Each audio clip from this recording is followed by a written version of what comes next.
and welcome to this week's episode of the Pixel Crashers podcast, a podcast where we discuss our thoughts on gaming news. I am Angelus de Mortiel, joined once again by the artist formerly known as GloriousKev. Glorious! And I heard that shit. We're also joined by the Xaiphen up situation.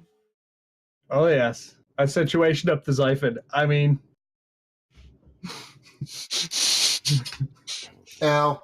And Night/Liala as well. We could say Night Liala, which would be funny because then it would be Night. But yeah. Everybody's also here. Good times. So, as I'm knocking everything over, we're back once again to have an important discussion about Kev and his betrayal to everything that the PC community stands for. Prize listers too! as we found out today, that Kev is not only an avid purchaser of games on the Epic Game Store, but he is also shilling for them, and he actually at this point just works for Tim Sweeney. Exclusives. Yeah. So we have a horrible announcement. Kev has met with an unfortunate accident. Yeah, unfortunately, Kev has been assassinated by he didn't people. realize that pre-order was a trap, and he should not have taken it. Well, you know. Which one? The Total War pre-order? Hey, that's Three Kingdoms right there. Yeah, that is Three Kingdoms. Yeah. And the reviews are already out, so I have no problems with it because the reviews are already out and it's reviewing really well. So I'm like, okay. And I'm really happy with the other Total War games I played. I'm pretty confident. And I got a discount. Which, of course, is what matters. Which part? That you got it for a discount. Yeah. Although, I mean, some PC game makers might not be okay with you getting a discount on your pre-order. Well, good thing I didn't order pre-order from Epic then. That epic fail. Yeah. I love how Supergiant handled it too, because Supergiant was probably the best with 80s. Mm-hmm. And that's actually a really bad Epic Games exclusive too, because I've been dying to play that and just haven't pulled the trigger. I'm trying hard not to. Good. But don't do it. Yeah, it's a trap. Well, I already told you guys. I got a gift card. It was $20 Visa gift card. I said, you know what? Let's put this to the test. This ain't even my money, really. I threw it on the Epic Game Store. I pre-ordered Beyond Two Souls and Heavy Rain. No fucks given. Because it's not my money. Now, if it was my money, I'd probably have a problem with it. See, but it's on your account. Mm-hmm. Still represents the Kev. Shut up, Google Assistant. Hey, Google, hire an assassin to take care of Kev. Everybody's watching that has a Google Home. I apologize, but I don't really apologize because I'm not sorry. Can she have big tits and give me a final wish before she kills me? That's all I ask. No, she's gonna have an A cup and be me. Like I thought you were about to say A cup and like a 9-inch dick. That's even worse. You're gonna have a you don't know my measurements. I wasn't even thinking about that. So basically, Rose is just threatened to assassinate me. You heard it here first. We have it on screen. I heard nothing. So and of course I'll edit that out of the final cut. So whoops. No! No one will know. We already got enough black men in America being murdered. I don't want to be a statistic. No, I don't want to be clear that up in post. Everything's cleaned up in post. That's the important thing to we're remember. Live. I don't want to be a statistic. Only on Twitch and YouTube. Well, and Mixer. The catch is that with YouTube, I can go in after the fact and edit the video, even though it was live streamed. So I go and I clip out that first 5 minutes of countdown timer out of the final cut on YouTube. The hidden features of YouTube Retconning, yes. I can also Who are you, Bethesda? I can. Are you Bethesda with the Fallout license, retconning everything? I can content ID claim my own content and then mute that part automatically. You still haven't fixed the video where we had the false start for one match. No idea what you're talking about. Mm-hmm. There's no evidence of that. Of course not. You edited it out. Well, maybe I did. Maybe I didn't. He In any hasn't. case, though, He did. He did. More beyond that fuck shit. speaking of stuff that was on sale, I actually went and decided to get Frostpunk last night, and it, that might have been a mistake, since I am. I told I'm you. heavily- You stuck around while I kept trolling us on the airships. Oh yeah, well there was also us goofing around on Guns of Icarus Alliance. Kev didn't join for that, so I was playing Total War. Kevin missed a hard I was on my trolling 10-hour binge last opportunity. night. I mean, I trolled us so hard that it crashed the game for all of us. Yeah, we actually, Xaiphen managed to actually Xaiphen up the entire game and crash it. God at damn the it, end. Xaiphen. So, Good one, John Xaiphen. needless to say, we are experts of Guns of Icarus now, and we'll be probably playing that on a party stream at some point. But no, I ended up getting Frostpunk, and I'm a little wired on caffeine right now, so you guys will have to forgive me if I get on tangents, because I was up until 5 a.m. With Frostpunk. I didn't realize that I was on the game for that long, because it's a just one more thing game, as I call it. It's a, I just need to do this one more thing. Just got to do this one more thing. And before you know it, that one more thing has been 50,000 one more things, and it's been 16 hours. Well, I had a similar experience. I went to bed at 5:30 and got up at 8:30. No excuses. So, Yeah. And I'm not coffee. Welcome to adulthood. Yeah. No, I my got wife woke me up. I was like, damn it, woman. After going to bed at 1, and I haven't had. I've been awake since. Yeah, Xaiphen's the one that's supposed to be used to this shit. I'm a wimpy 9 to 5er, so Yeah. no, I don't know much. I don't know much I'm a about 9 to this 5. whole. I can help you there. Yeah, I get staying up all night's not usually my thing anymore. But I mean, that was me. Like, if you would have caught me like in 2003, 2004, I would have been up all night kicking it, taking shots with everybody. But yeah, I'm grown up now and I'm old. Even though Xaiphen's older than both of us. Xaiphen actually might be just I'm really old- close to retirement at this point. I wish I am Bunch of so wimps. tired of being tired. No, the fun of it is though. This Is that, 4.5 hours of sleep a day shit it's not enough. no, I really That's do normal enjoy. for me. Yeah, I've always slept like that. I don't know. In any case, though, with Frostpunk, the actual game that matters, I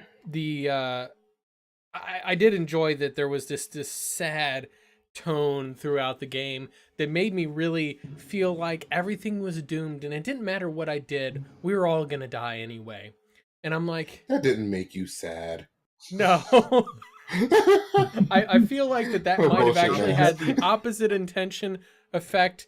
I think they were I think the intention was that you were supposed to feel sad and kind of like this hopeless feeling, but from my perspective I was like, finally I can destroy the last of humanity. Mort's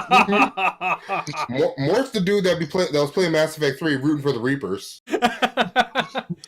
Tally jumped off that cliff. Sorry for the spoiler. Tally jumps off the cliff. He over here eating popcorn. That actually happened the first time I played the game. Like, I got done with Priority Rannoch, and she jumps off the cliff, and I was like, what? That actually happened? See, You know I don't what, know the how best- I managed it, but I never had that happen. First playthrough, absolute perfect. You have to, it has to be a series of events through all three games.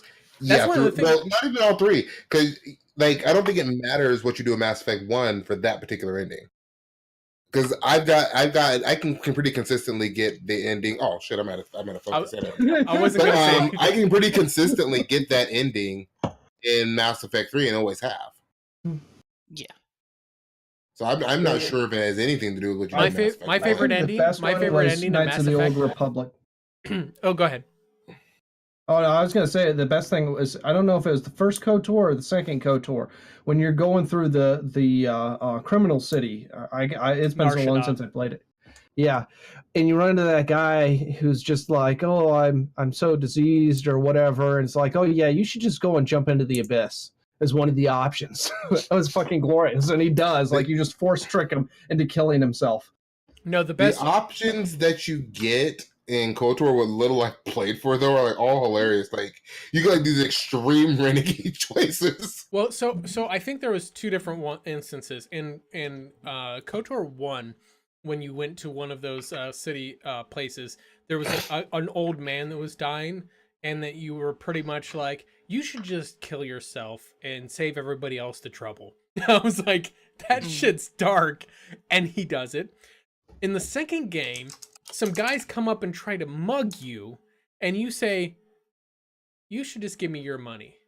And then you should just go and jump off that cliff. I've mixed the two of those together. I forgot about that. Yeah. Yeah, like that is levels of darkness that I can't help but be impressed by. Revan is just a savage motherfucker telling that old man that, you're sick and you're a burden on everybody, so you should just kill yourself. That's levels of darkness right there. Now, remember that I've played some of both of them, but I haven't beaten them. So here's my question I pose to you guys, as you guys have played more of both of them than me. Which one's better, Knights of the Old Republic 1 or 2? I know one's BioWare and 2 is Obsidian. 2. I cannot remember. So it depends. So here's my take on it. The actual main narrative of KOTOR 1 is better from my perspective. However, the gameplay, the world, the companions, everything else was better in KOTOR 2. And see, I've played more of KOTOR 2 or of KOTOR 1. Yeah. And I felt what turned me off on KOTOR 1 was the combat. It turned me off in the same way Dragon Age Origins did on consoles. Like, I wasn't used to that kind of combat where it felt very well in KOTOR. It's very turn-based, and it felt that way in Origins on console. Yeah, well, those style of games were based on a D&D system. Mm-hmm. So as a result, they were all kind of engineered to be a D&D kind of experience. In the background, for example, was it with Freya? Well, you would hear in the background. I'm sorry, what was that, Xaiphen? Which game was Kreia in? KOTOR 2. That's what I thought. Yeah. Yeah, I played very. I might have played maybe half more of KOTOR 2. A lot of her narrative was actually very interesting when you looked at the underlying meanings of all the shit that she was putting out. That's why I was saying the companions and the environmental story of KOTOR 2 is better, but the overall narrative of that game was damn near non-existent. It was so convoluted and hard to figure out that it was just like, eh. Like, sounds like Obsidian. Sounds like Obsidian is just being Obsidian. Yeah, it's been pretty standard of Obsidian. Like, don't get me wrong, they've made some really compelling games, but I definitely don't credit them with an overabundance of writing talent. Not to be mean, I mean, there are better and worse games at writing, BioWare used to be good at writing, but then they went BioWare. BioWare used to be good at a lot of things. Yeah. It's not BioWare anymore. Yeah, it's not really BioWare anymore. But yeah, in any case, rest in peace to the studio formerly known as BioWare. You're now known as BioTrash. The studio formerly known as BioWare.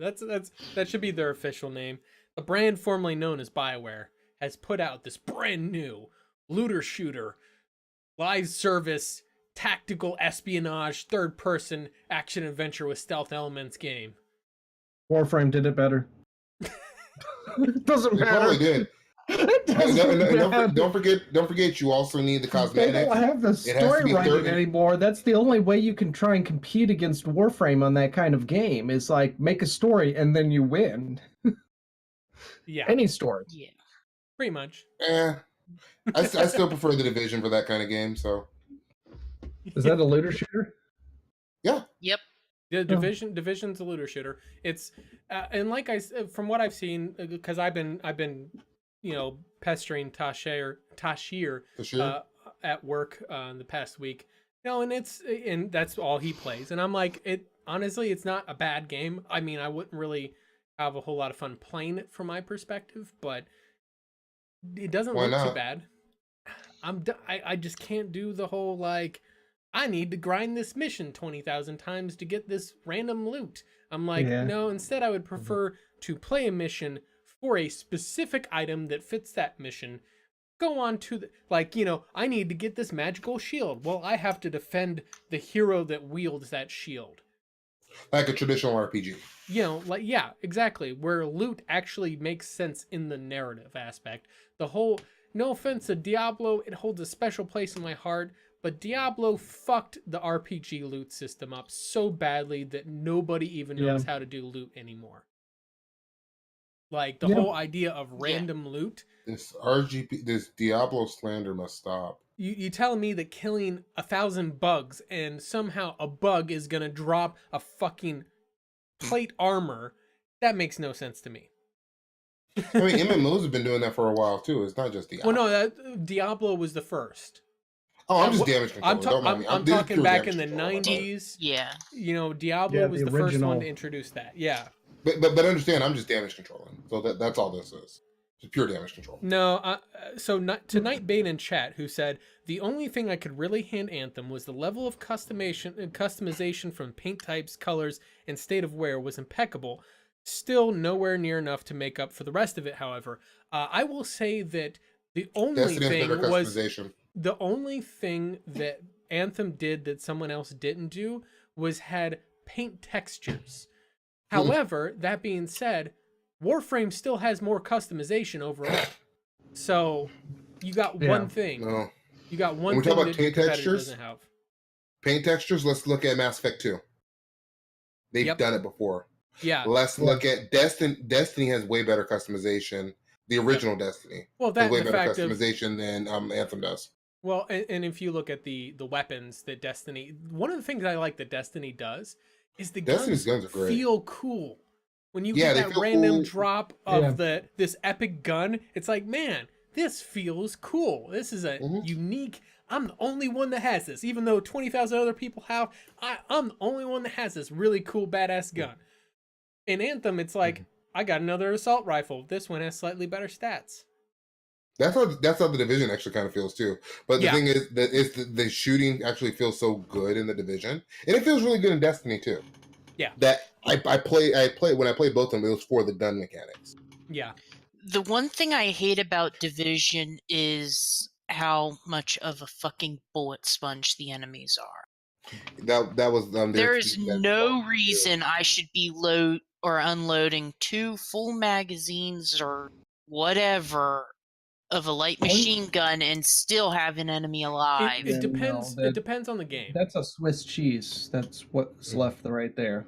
It definitely depends on the game. So there are some games, like for example in Destiny, you can empty a couple of magazines on an enemy, but he's this big giant armored looking alien, and you're like, okay, that doesn't really throw me off at all, because I would figure a big giant armored alien is going to take 5,000 rounds for him to die. However, it's a normal human being wearing maybe ballistic armor, and that's about it. I'm shooting him with a fucking assault rifle. He should only take a few rounds. What is it, Xaiphen? Is it like 2 or 3 rounds that ceramic plate is graded to take from an assault rifle? You've got different grades of armor, but the ceramic plates, the sappy plates that are most common on the like a M16 style assault rifle, you will crack the plates on the 3rd round. Well, you probably can crack the plates on the 1st round depending on range and placement on the shot. And also depending on the steel core. Yeah. It's well, the military issue is usually steel core, but it's guaranteed to crack the plates on the 3rd round with like an M60 style weapon and ammunition. And when you crack the plates, the thing about Kevlar is that the rounds don't necessarily tear through the Kevlar. They can, but more than likely what's going to happen is it's going to push the Kevlar into the wearer to a lethal depth. So that body armor doesn't do much good when it's inside of you. Yeah, keep Kevlar out. There are also like higher grade. There's steel plates that can take quite a bit more abuse, but when you're getting into light machine guns, have a little bit more ballistic power and lots more rounds going to it. So you get to a certain point where you're going to hit something vital. There's only so much coverage that armor provides. Yeah, and that's. I mean, and I was going to say another game that I think does this worse. Rage 2, where they're literally running around in like football shoulder pads and tank tops. Yeah. Well, the thing and is, you're unloading like full clips into them. and the thing is though, Like, is if when you're dealing with games like Rage 2 or like say Borderlands 2 or something like that, since they're a bit more cartoony, I can at least separate myself from a little bit from that and be like, okay, they're cartoony and okay, guys take more There's rounds. satirical games. I look at games like that, and they're a little bit more of a satire, like and Shadow Warrior as well. Yeah, yeah. You know, Well, the Shadow satire Warrior though, it style doesn't take any. You kill everything in one shot there anyway. Yeah, but Yeah. you look at games like that or a science fiction game, even if they fuck up the science part or the plausibility of it, not the science part, but the plausibility, like, where it's just, oh, they're giant monsters so they can get shot at more before they die. Like, okay, that's you didn't really put much effort there, but okay, it's sci-fi, so we'll go with it, as opposed to saying, oh, we've got, super fancy, can't explain it, unobtainium armor and energized shielding and whatever else. Barriers. Yes, It's the Force. whatever, you Mass can put a Effect little bit more fields. explanation into it or not. Either way, it's still the science fiction environment, so that is a lot more believable. Where you try and take modern environment and you mostly take modern ballistics, but the enemy is a ballistics bullet sponge. Like, wait, no, I don't like that. Yeah, That's at space least camp. Wildlands got that shit right. I mean, to be fair, I would say that the most realistic piece on that would be Rainbow Six Siege is probably the one that advertises itself as being probably the most realistic, and it does a pretty good job of delivering on that. One thing I don't care for, though, is games that have armor as a visual with no effect behind them whatsoever. Like Wildlands, Rainbow Six Siege, there's some characters that are a little bit more armored than other, but in general, they're all at least wearing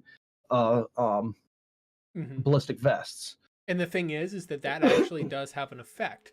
There are characters in that game. Yeah, true. Good point. Yeah, that's right. Was I it forgot. Tuchanka? Right? Tuchanka is a slower, heavier armored character, and he takes more shots to take down than one of the faster, lighter characters. I'm not super up to date on Rainbow Six Siege, but I know that there are lighter, faster characters and heavier, slower it slipped characters. my mind. I'd forgotten about that. Yeah, and then there's also characters that have effects that they can drop. They can drop ballistic vests, and when they do that, that does give you an additional benefit. But the thing is that fairly realistically, that armor has very little effect on your head. It only applies to body shots. Yeah. That's something that most people don't realize about Rainbow Six Siege is getting a headshot is almost always a one-shot kill in Rainbow Six Siege. I think there might be an exception or two, but for the most part, it's almost always a one-hit kill for a lot of guys. Usually the exceptions have to do with the shields. Yeah. If you've got a ballistic shield, that obviously changes things. Anyway, point is that does a pretty good job of advertising itself as realistic. You have a game like Wildlands does a decent job of advertising. Yeah, there's some missed points here and there, but there's some, it's a little bit better. Yeah, but Division, I complained about the first Division. Second Division's largely the same. One of the reasons I can't get into it is the fact that Tom Clancy, the brand Tom Clancy, advertises itself to me as a certain level of authenticity. And whenever the Division doesn't have that, it really just kind of turns me off of it. And I just can't get into it. Wildlands, when you look at the story play in there, that actually has a high level of authenticity. Like the shit that you're doing in that game. Oh yeah, that's the shit our real world operatives actually do. Go and just fuck over a country like that. Yeah, we're good at that. We're good at fucking people up. That is actually realistic special operate. It's not just fucking over a country. It's realistic special ops where they go into a country. Not only do they maybe assassinate some key targets, but they also mobilize local resistances against the established power. Yep. That's something the Rangers in particular were specialized in. I think it was the Rangers, right? They were the ones that would mobilize the local resistance. That's Special Forces.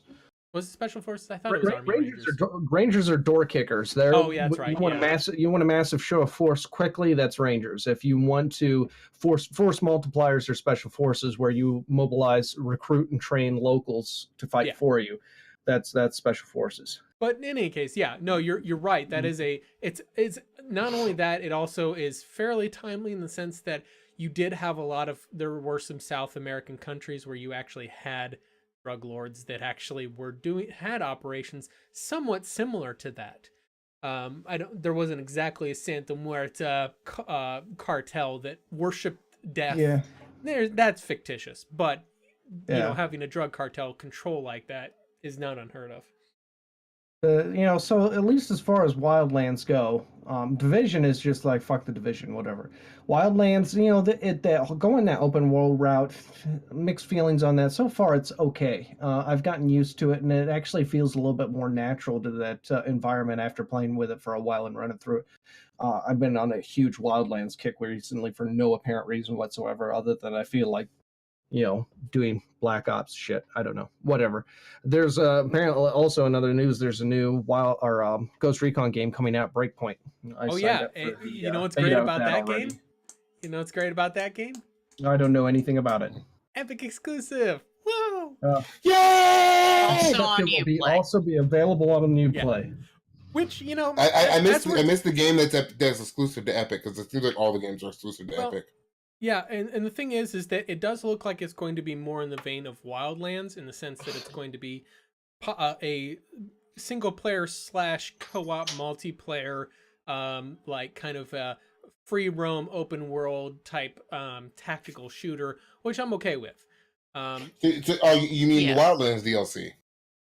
Yeah, well, the thing is, except for it looks like it might introduce some interesting mechanics, such as the fact of the guy got shot in the leg, and then it showed him having to bandage up his leg. He's not healed from it. He's not instantly back at full health and good to go. He's limping. He's still injured, which I'm like, all right, some realistic injury effects. I'm kind of cool with that. Of course, after you complete the level and return to base, I'm sure that you'll be instantly fine, which also not very realistic, but still the in mission, like I'm injured and not fully at health, is kind of interesting to me. They also it looks like they're going a little drone crazy in that game, which I'm like, okay then. There's been a focus on the Ghost Recon games for the past couple at least. And by the way, I'd say I've been playing Wildlands. I should specify I've been playing To Catch a Predator. Yeah. I've been hunting the Predator, and I have been failing miserably at that. I had a system down for a while. I had a system down, and I got distracted because I was running the thermal vision. Mm-hmm. It makes it easier to see the incoming lasers. I think you and I tried that. We still couldn't beat him even with that. Well, I had a good, doing a solo. I had a good pattern going where I was more or less doing countering circles. I was sweeping my vision one way, walking in circles the opposite way. So I was constantly doing that, ready to sprint at moment's notice as soon as I saw the incoming laser sight. And sprint toward it at a slight off angle, he's going to miss. But sometimes I'd twitch and I'd take it right in the face, and that wasn't fun. But a real key never take trick, it in the face. Yeah, never take it in the face. But real key trick when you're playing solo and you got your AI teammates with you, if they go down, leave them. Yeah. Let them revive each other. Your AI guys, let them revive each other, because there's a couple of times when I was like, I'll be fast on this, I'll shoot at him, and he'll go hide for a while and pick him back up, and as he gets more frequent as it goes on, and started fucking me over. It's like, there's 3 of these fuckers, and there's only 2 down. I'm going to let that other guy take care of these 2, and I'm just going to run around in circles screaming, shooting at everything that moves. What I got from this is that you pick up cannon fodder. Have I taught you nothing? Well, here's the thing: is that one thing I will give a shout out to Ubisoft is the nostalgia trip of that mission. It's fucking great. Yeah. Like you're running through the jungle, you hear the little music cues that were in the original Predator, the like noises, and like you. I have beef with this shout out. Well, you know what? I mean, Uplay's obviously doing pretty good. The store's obviously high quality if they're selling so much on Uplay, right? Now I'm gonna go back to why they're on my shit list. So I bought Anno on the Uplay store. And they offered me a 20% off code, and the motherfucker doesn't work. Ooh. They charged me full price when I put the code in, and I messaged their support. Nothing back. You can't chat with nobody, because the minute you tell them what's going on, they try to go straight to, send us an email. So yeah, so they're on my shit list right now. Oh, Okay. I see. The thing is when I get that lack of response, there, it's like, here's what I push out because I know somebody's reading it somewhere. Like, what's going to happen is I'm going to refute the charges, and then you're going to have to deal with that shit. Whether I win or lose, you're still going to have to deal with that mess. Yep. Mm-hmm. Well, Oh, I'm about there. I did it today. Actually, when I put out that meme is when I did it. Because the meme was just for fun. now something I will talk about as we transition in here, talking about Uplay, is that I honestly, while there are some hits and misses with Uplay on there, overall, it's actually not that bad of a store, to be honest. No, and I think a lot of used to be people much criticize worse. it. Yeah. Now, here's my thing: is that I actually, and this is not necessarily any kind of endorsement of Uplay directly, or Ubisoft for that matter. But I usually say, if you are going to buy a Ubisoft game, you might as well buy it on Uplay, because pretty much everywhere else you're buying it, you're just buying for a shortcut. Because you open up that game on more Steam functional. or on Epic or whatever, it then loads up Uplay anyway. So it's just pretty much you're buying a shortcut. In my case, though, it gives me the native Steam controller support. True. Because still the thing is prefer Ubisoft develops for the Steam controller, for layouts for the Steam controller. Like if you look at the Wildlands layout, it's full setup like Warframe is. So they actually put their effort into it, even though they're not that associated with Valve, but they work with Valve pretty decently on certain cases. In this whole BS of them, they're like, oh, we're gonna start having our shit exclusive to Epic Game Store. Like, what the fuck? Honestly, that has been an incredibly beneficial arrangement for them. And let's Oh, talk about our first story while we're doing that.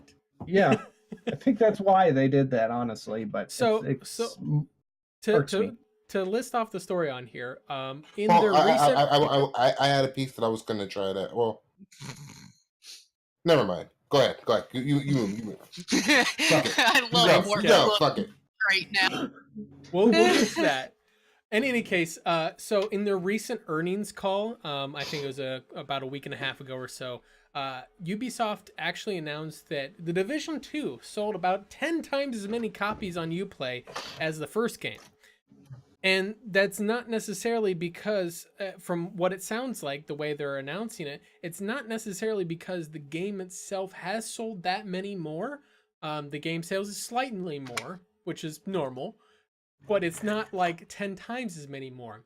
And the reason that could be inferred from that is because consumers want so little to do with the Epic side of it, the Epic Game Store side of it, that they're buying it on Uplay because they don't want to buy it on the Epic Game Store.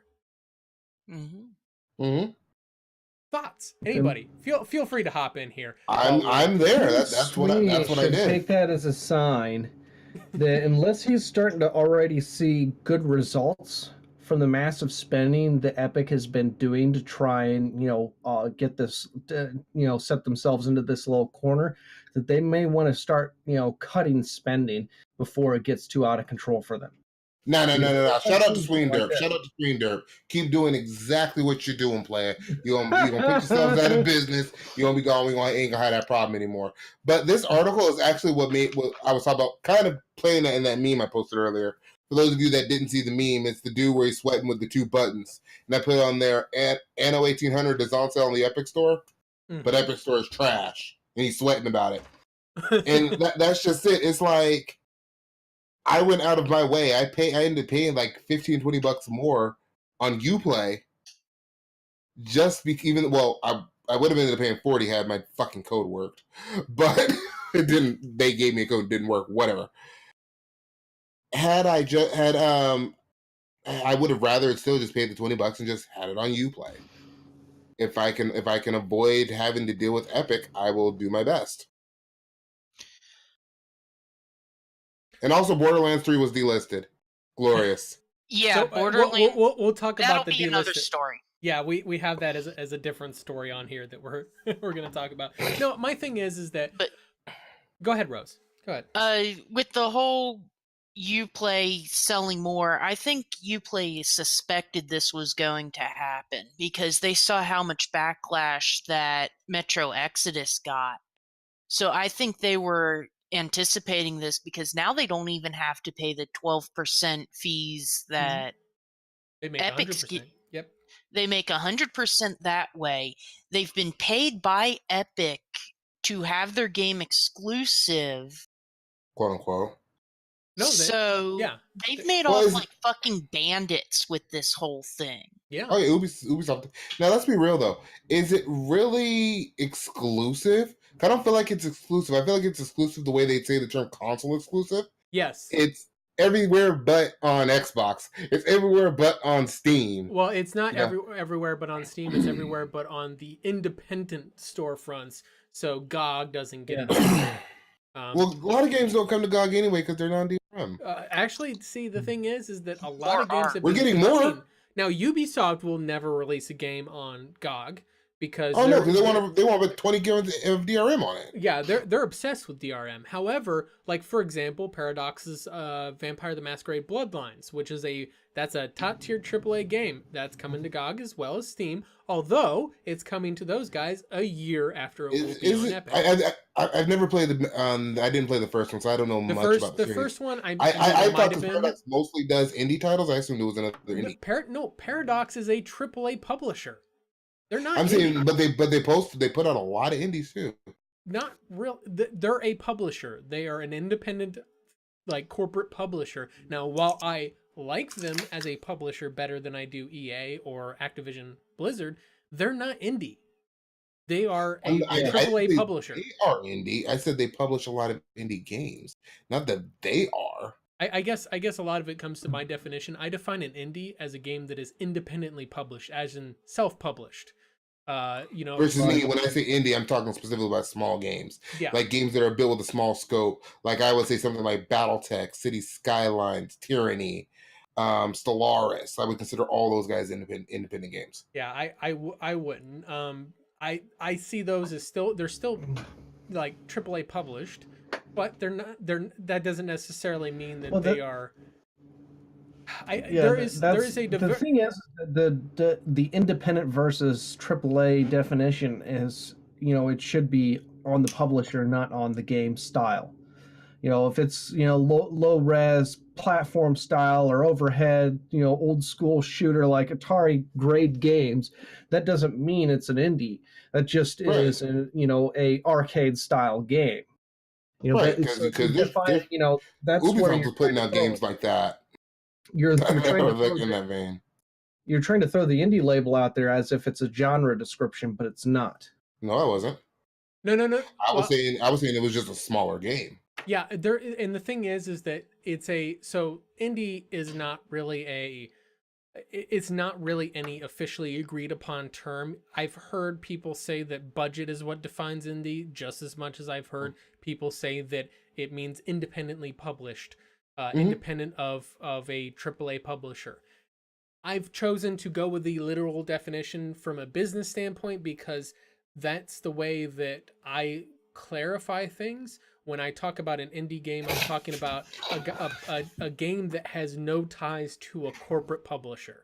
And I have to make that distinction because oftentimes I'm railing on corporate publishing business practices. And like, for example, I tweeted out earlier that I think that in the day and age of crowdfunding, that there is zero reason that we need AAA publishers anymore, including Paradox.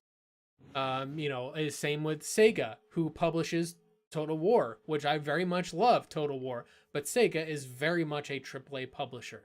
And it's very obvious with the amount of DLC that you have for Total War. That game full price, if you paid $60 for Total War and full price for all the DLC, you're paying like $250 for that game. At least. Yeah. And they're still putting out DLC for it. So, but if you're smart, they put out new DLC. They put out a free character a couple days ago. But if you're smart about it, you do like I did, and you catch all that shit when it comes on sale because they have like monthly sales for the DLC. Yeah, but no, it's still a lot of money. Yeah, I'm still my it can be like I spent about $50 on the DLC between both games, and I think I spent like $25 on the base game. Yeah, And like I said though, is that my thing is that's the reason why I define AAA versus indie. You could even call it double A if you wanted to call it like a slightly smaller publisher. Like they're a double A game or whatever. But I classify indie as being independently published. They are self-published, which there are cases where that gets a little gray, right? For example, Witcher 3 and Elder Scrolls or Fallout for that matter. Technically, they're independently published because it's the same company. It's vertically integrated. Bethesda Game Studios is a child of Bethesda Softworks, who published Fallout and Elder Scrolls, and CD Projekt Red is the publisher and studio that makes. So it's a little. That's where things get gray, but I still see those guys as being a AAA publisher. It just so happens that they're vertically integrated. That's not really. I don't know.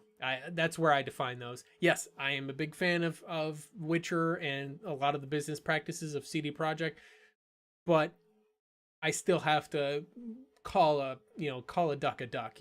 They're still a AAA publisher.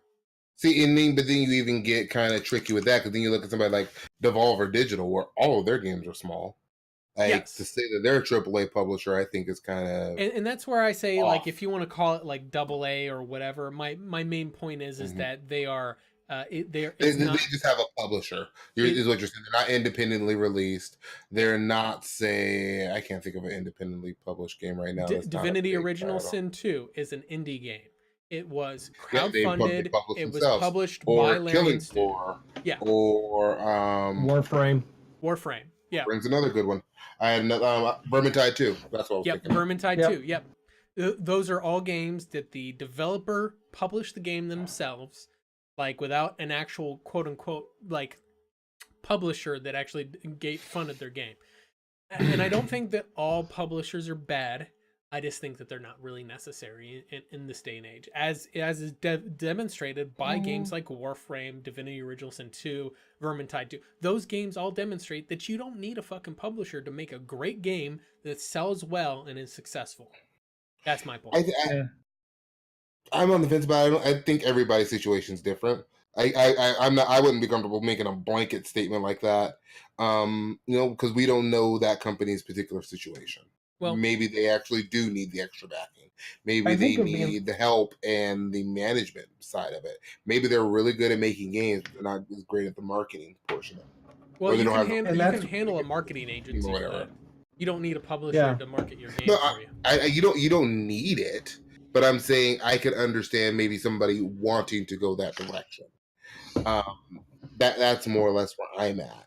A lot of the problem. I'm not going to say that they're completely useless, but I agree that they're not mandatory. My problem is the fact that if it was just that a publisher, all that the publisher did was took a game that was made, distribute it to platforms for sale, did the marketing, did all that administrative shit, I'd be fine with it. The problem I have is that every fucking publisher I hear about has to stick their finger in the development process to like say, oh, you need microtransactions, or you need more DLC, or you need this, you need that.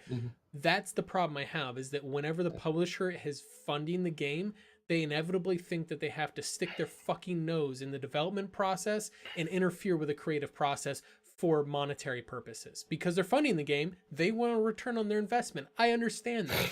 And that I'm not necessarily opposed with them wanting to make money, but at the same time, it ruins the integrity of the creative process, and that's where I have a problem with it. It goes. And I think it kind of depends on, from game to game situation too. At least for me in DLC, it does. I don't have a problem with like Total War's DLC or the way the City Skylines does their DLC. I'm fine with those DLCs. And there are publishers that are very, very notably remain hands off, and they deliberately make sure they take no part or interfere zero with the development process. For example, from what I understand, Bethesda actually, for their third party out of house, like id Software and Arcane, for example, from what I understand, they remain very distinctly hands off. Come on, they're hands off on their own games. You've seen the bugs in Fallout. That's not wrong. Yeah. They don't even develop their own game. They just throw together a rehash of the Damn, same code, and then they want But I modders gotta to say fix it. All out. It also has long-term damage to them, get interfering with it. In the case of EA and BioWare, look at how much, because EA has absolutely changed the management structure of BioWare, which has in turn changed the way they develop games. Yep. Mm-hmm. Granted, they've had problems for a long time, but as you know, a lot of the management structure has been swapped out for more EA favorable setup and structure. You know, it's now we get the expose by oh fuck, I can't remember his name now. Guy on Kotaku. Kotaku. Jason Schreier. Schreier? Yeah, Yeah. Schreier. Yeah. You know, leads.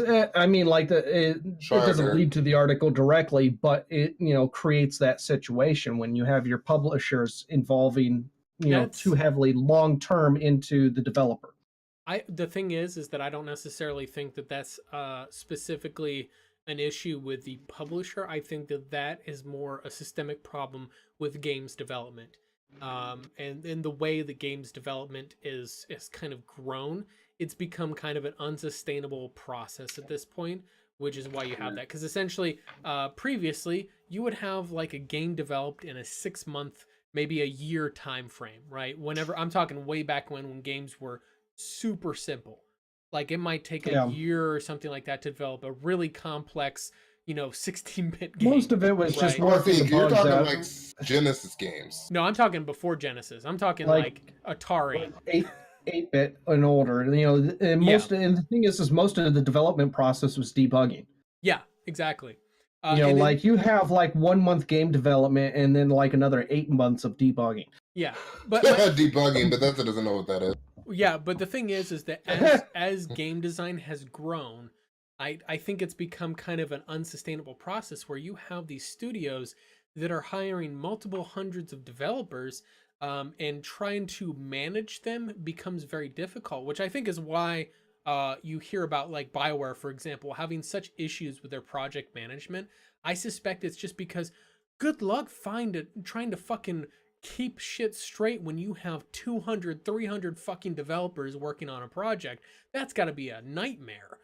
Now, so too many hands in the cookie jar? It's not just that. It's a, a project management is a finite resource, right? It's kind of difficult to keep all that shit straight. Technically, in the corporate world, how we would handle it is you would have a program manager who is responsible for the overall task, right? And he has a series of project managers that report up to him. As far as the franchise goes, say for example, it's something like Mass Effect. It's a franchise game, right? The franchise would have a portfolio director who would be responsible for handling that entire portfolio of games, a program manager handling the development of the next Mass Effect game, with a series of project managers that are handling different tasks, level design, narrative writing, the character animation. Yeah, with a good proper structure. So on. You would have a structure like silos of people that all report to a project manager. Project manager reports up to a program manager, so on. That I don't think is how things work. You have a creative director who, as far as I understand, acts as kind of the portfolio manager in my scenario.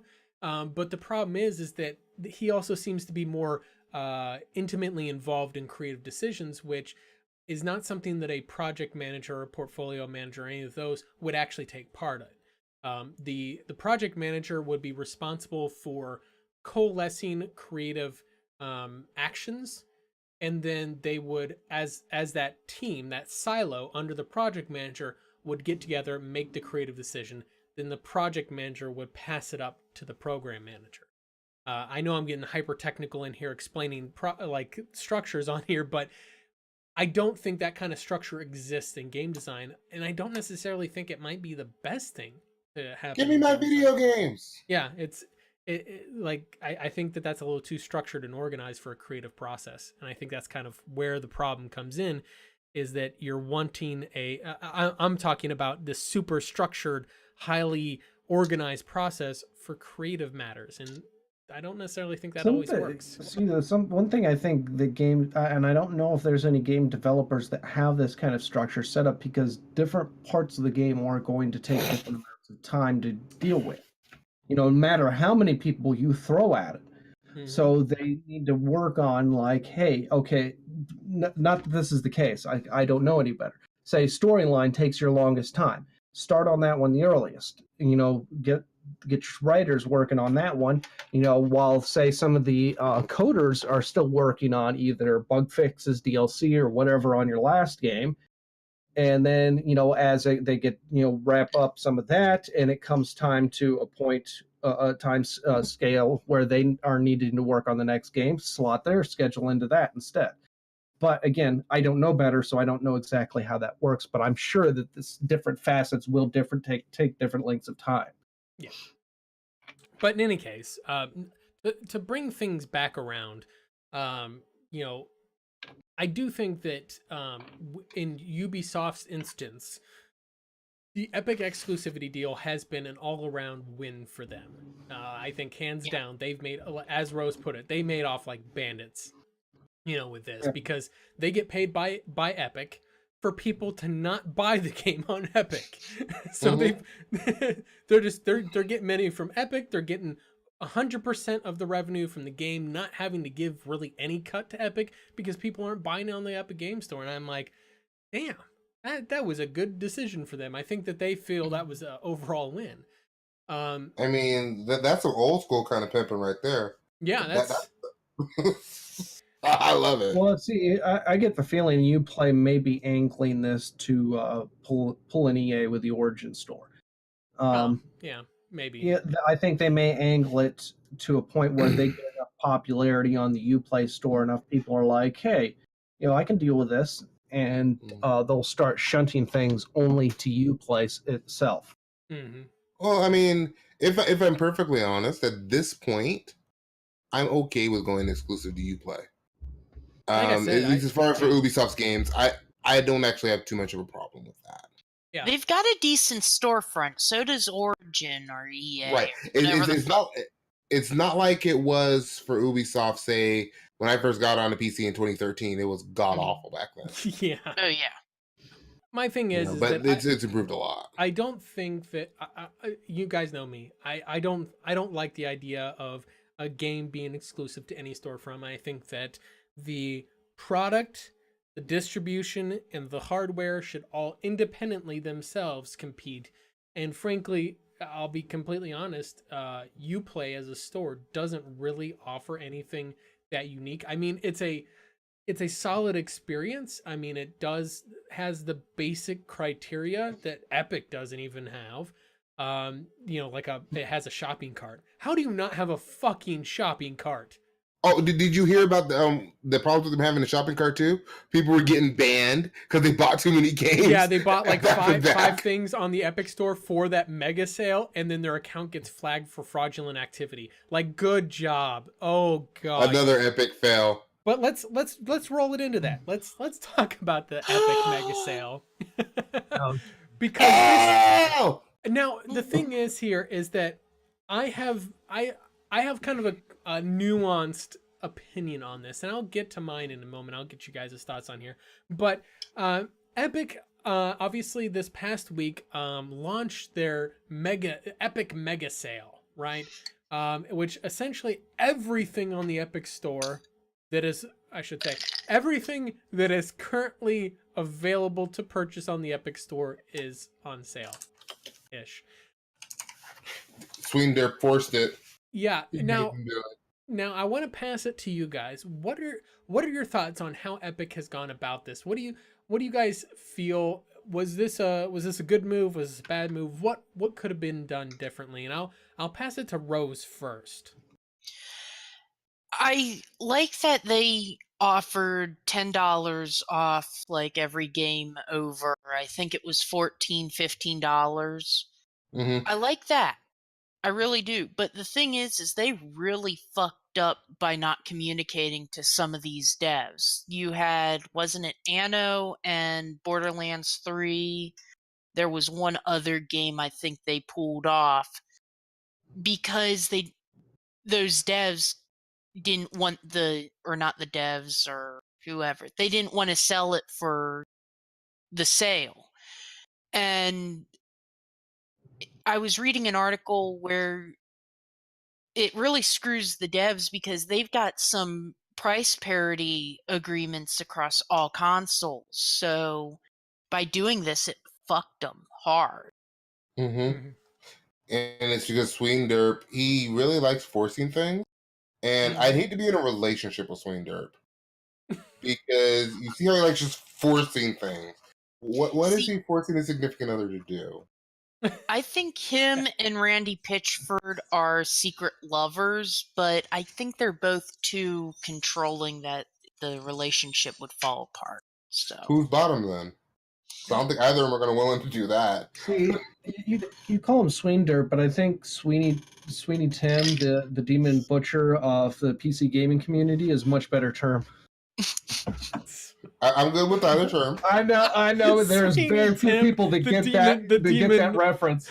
Yeah, the demon barber. Only if you're a fan of musicals. I'm not even a fan of musicals, but my fiance is, and I've seen Sweeney Todd, but we've gone there apparently. Yeah, we have. I like. Every time I hear his name, it just clicks in my head like that. He's like, I see him out there chopping people's heads off left and right. Can we get hashtag Sweenderp in the chat? Fuck Epic. Because you're the only person that likes that term. So my thing is that, well, first let's go to. I need to know what's wrong with the term Sweenderp. There's nothing wrong with it. I just came up with a better one. Yeah, Sweeney Tim is better. I think Sweeney Tim, the demon of Fleet Street. You gotta have something that sounds good like Fleet Street. Anyway, Xaiphen's is too long. Sweenderp is right into the point. Yeah. Well, in any case, Kev, what are your thoughts on this sale? Like, what do you think was done right, wrong? What could have been better, and why?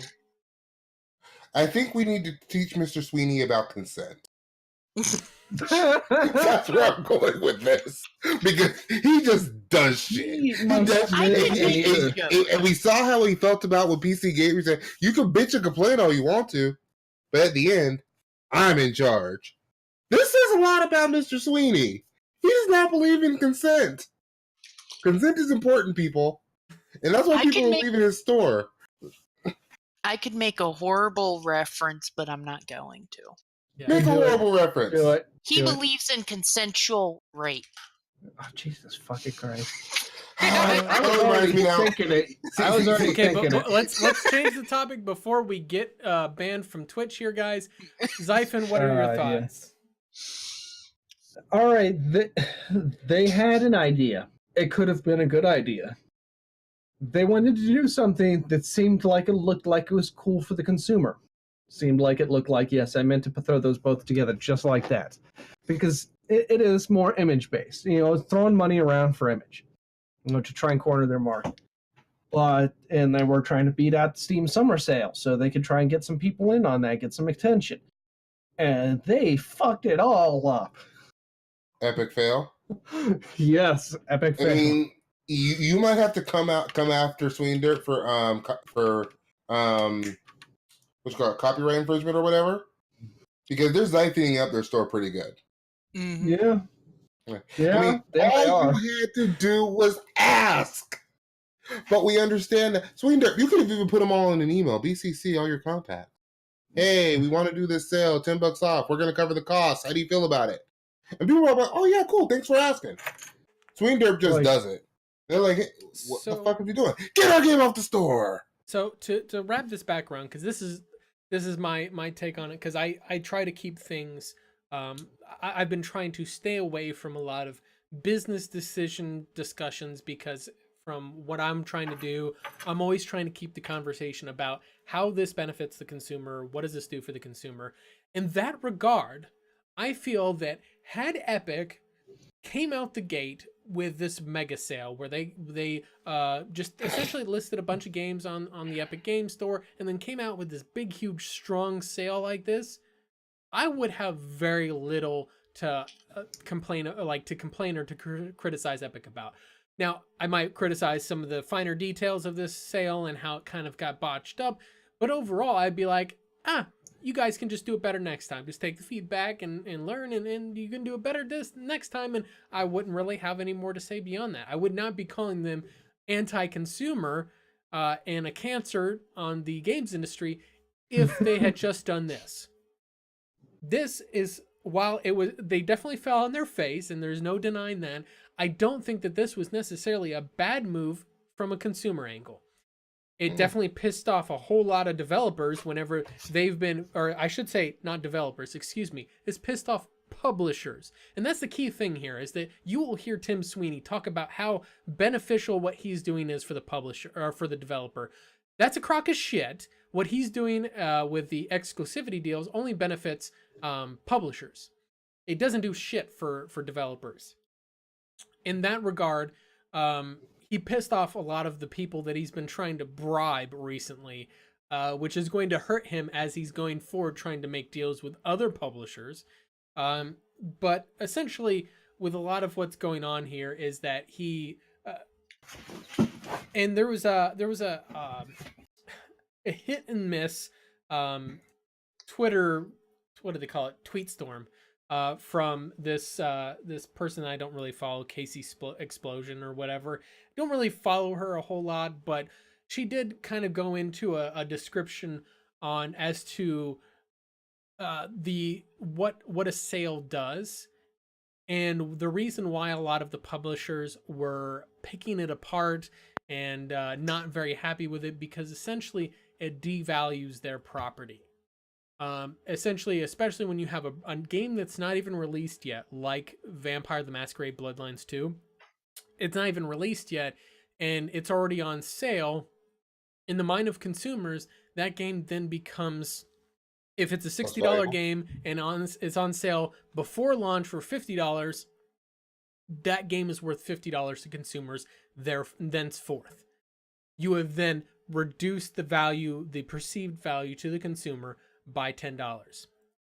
And people will hold out for that price tag, yes, because they know it can be that price tag. Yeah, and that's exactly what she said. Why would I pay $20 for this when it will be in a bundle 6 months later, or something to that effect? It's essentially now the value has been reduced by that much.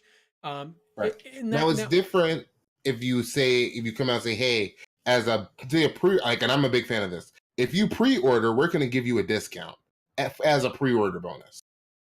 I feel like that there are other ways to offer value to consumers as a pre-order bonus, but to be honest totally there is. That's one that I like. To be honest with you, I think that it's a crock of shit pre-orders anyway, because essentially, like, you're essentially saying, hey, come gamble on whether or not our game will be worth it. Now, in the instance of, like, say, Total War 3 Kingdoms right now, where reviews are out, you can see the reviews say that it's good or bad, or you see some of the details and you're like, okay, based upon what they say is bad about this game, that's not something I really find to be bad. I want to pre-order it now that I have reviews to look at. I'm a little bit more okay with that. But Vampire the Masquerade Bloodline, I don't even think that game's done yet. Right? It's not out until this fall. So it's way far out. Pre-ordering now is just a crock of shit. You're just gambling at that point, and that does not benefit the consumer at all. Aren't they already doing pre-orders? I think the Cartman reference is perfect for pre-orders. Yeah, well, the thing is that a lot of this debacle was that Paradox pulled their Vampire the Masquerade Bloodlines 2 off of the Epic Store because they were not told about this sale. At first, Galokin, or whatever his name is from Epic, actually said, oh yeah, they all knew about this and consented. And then he had to walk that back as he found out later on, oh wait, Paradox didn't actually know. And it's like, how do you... And I appreciate his transparency too. Yeah. Because he didn't have to come back and say that. Yeah, I appreciate the fact that he was at least open and said, oh, you know what, I was wrong. I appreciate that, but, ooh, buddy, that's not a good look. Whenever you're putting a publisher's shit on sale without telling them, even if you're eating the cost, that still has value damage. Now, and Swingdorp's an industry veteran. He should have known better. Yeah, the thing is, and like I said, I'm not gonna get too much into the rest of Casey Explosion shit, because essentially she then turns it into a pro-socialism thing. I'm not going to get into that. The point is that she did make some good points about how that actually does brand value damage to a property that's being sold, and I can understand why that would be something that a publisher does not want, because that game will never be worth the full price that they want to ask for it. However, from a consumer standpoint, I don't really give a fuck what you want your brand property value to be worth. That's not my concern. Like, should not ever be concerned with your company's well-being. You just need to give me a quality product and sell it for a price that I as a consumer feel is fair. I then buy it, you make your money, I get a product that I want. Hey, we're all happy. I don't really, beyond that, I don't care if you're doing well business or not, or if you're mismanaging something, or you're signing business agreements with other companies. That's not my concern as a consumer. And that's one of the things I've been really kind of railing against with a lot of fanboys. Like you can always spot like a console fanboy because they're talking about fucking business deals and how much consoles that Sony has sold, or how many games is sold for Anno 1800 or whatever. As a consumer, we should not be giving a fuck about that. That in no way has any impact on us. Now, is the game good? Is Anno 1800 a good game? Cool. Is it worth it to you at the price they're asking? Cool. Those are the things you should worry about. Whether or not, it's their business deal, their profit margins, their whatever. Let the corporations corporate. They do their own shit. If they want, just worry about what's worth it to you. And I think that's a lot of the confusion that is in the market right now, is that we're being indoctrinated with this concern of that we should treat corporations as if they're fucking football teams in our fantasy football league or whatever, where, oh man, did you hear that such and such corporation got record profits this year? The only time you should really worry about that as a normal everyday person is if you're investing in them as a stock option. Mm-hmm. Like if I'm invested in EA, I wouldn't know if they made profit, because that means that, hey, my stocks are going to go up. I'm making money off that. That's fair. That makes sense to me. Yeah. But if I'm just a normal everyday consumer, I don't give a fuck how many copies Anthem sold, or how many consoles that Sony sold, or how well Anno did on the Epic Store. That doesn't matter. That should never matter. I'm gonna throw this out there for Anthem in particular, and this for multiplayer games. I think that is an exception for multiplayer games. No, because let me finish. Mm-hmm. Because if it's a multiplayer game and you hear something that didn't sell well, or say, like, for example, Anthem didn't sell well on PC, now it's multiplayer and other people are the content. Okay. So now you have to worry about, hey, if I buy this multiplayer game, is anybody going to be playing it? Yeah, if the game has a heavy focus on multiplayer, there's not enough players, it's a dead game. And if it's DOA, then why bother buying to begin with? That is a fair position. I would say, I guess my thing is that, like, for example, the conversation out here is Division is a better game than Anthem because it sold more. And in which case I'm like, now if they're retarded. If I'm saying, hey, I should buy Division because a lot of people bought it and it's going to be a game with a lot of people playing it, cool. Not a lot of people bought Anthem. That game might be more dead. I might not want to buy that. Okay, that's fair. But comparing the two, like, people, like, I'm mostly looking at console fanboys. Oh, the PlayStation sold more consoles than the Xbox. It's like, who gives a fuck? Who gives a fuck? Yeah. Like, and that's one of the things that's interesting to me. I've said that to several console fanboys before, and they would say, well, I have to worry about the multiplayer games and how many people are going to be playing them. These consoles sell millions. You'll be fine. Yeah, it doesn't matter. You're buying Xbox, you're buying PC, you're buying PlayStation. There are millions of people on all of those platforms. You're fine. Yeah, like there's, and some of them have more than one, for that matter. Mm-hmm.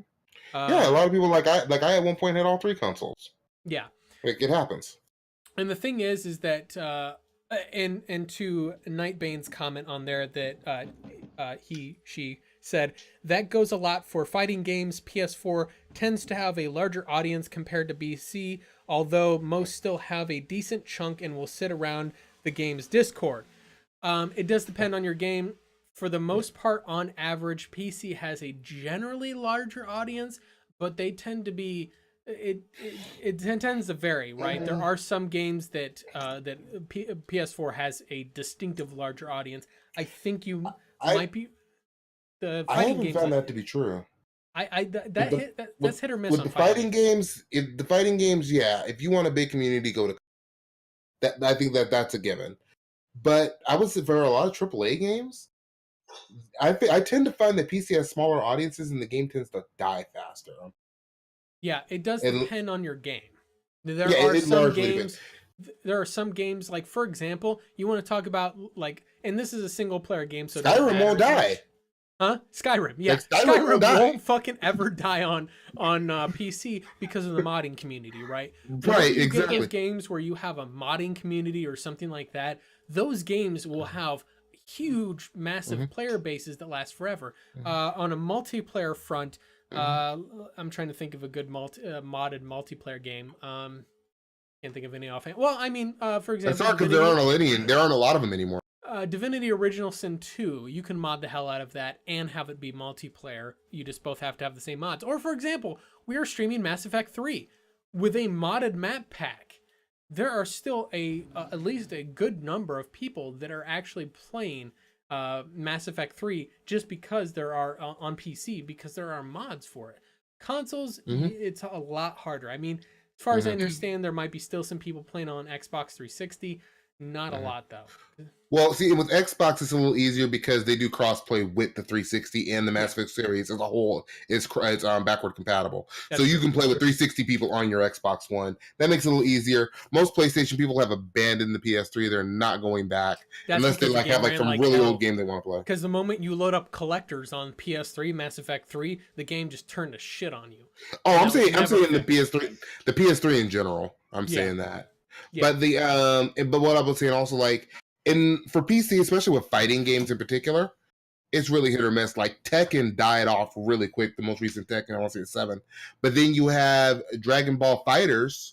That game's like a year and a half old, still going strong. It still has a nice little community of about 2,000-3,000 people. What's the rare one called? I'm not. Killer Instinct? Yeah, Killer Instinct has a good PC following, but not as much on consoles as far as I understand. Well, I don't know how the following is on Steam. I don't think it ever took off on Steam, especially because it was free to play on the Xbox app. But the Xbox app in particular, when I tried to play it last, that shit was dead. And it makes sense. It was a launch title for the Xbox One. Like, it was out like day and day with Xbox One, so it makes sense for the game to be dead at this point. Yeah, absolutely. Like you guys were saying about mods keeping games alive. I mean, when we were compiling games lists that each of us had that we could play together and stream, when I said Free Space 2, that game was released in 1999, and it's got mods that bring the graphics up to today's standards because Volition released the source code. And there's still a huge following for that game.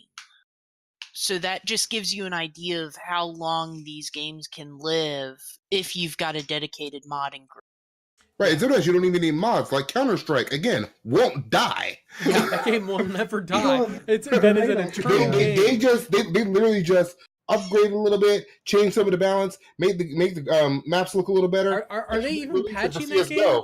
I don't think they're patching that game. Yeah, they still patching That's okay. Pretty much what you're looking at is. But CS:GO is still just an updated version of the original Counter-Strike. See, isn't that esports game like something they? Esports is the other. It's Valve's shooter. It's Valve's first-person shooter. Well, that was based on a Half-Life mod.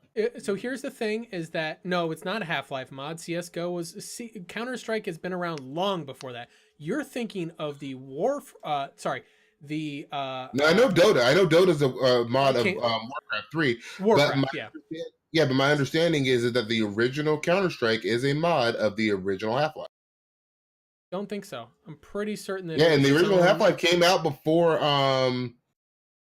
Counter-Strike, if I remember correctly, too. I know they're right around the same period. I'd have to look into that. I don't think that it was a mod.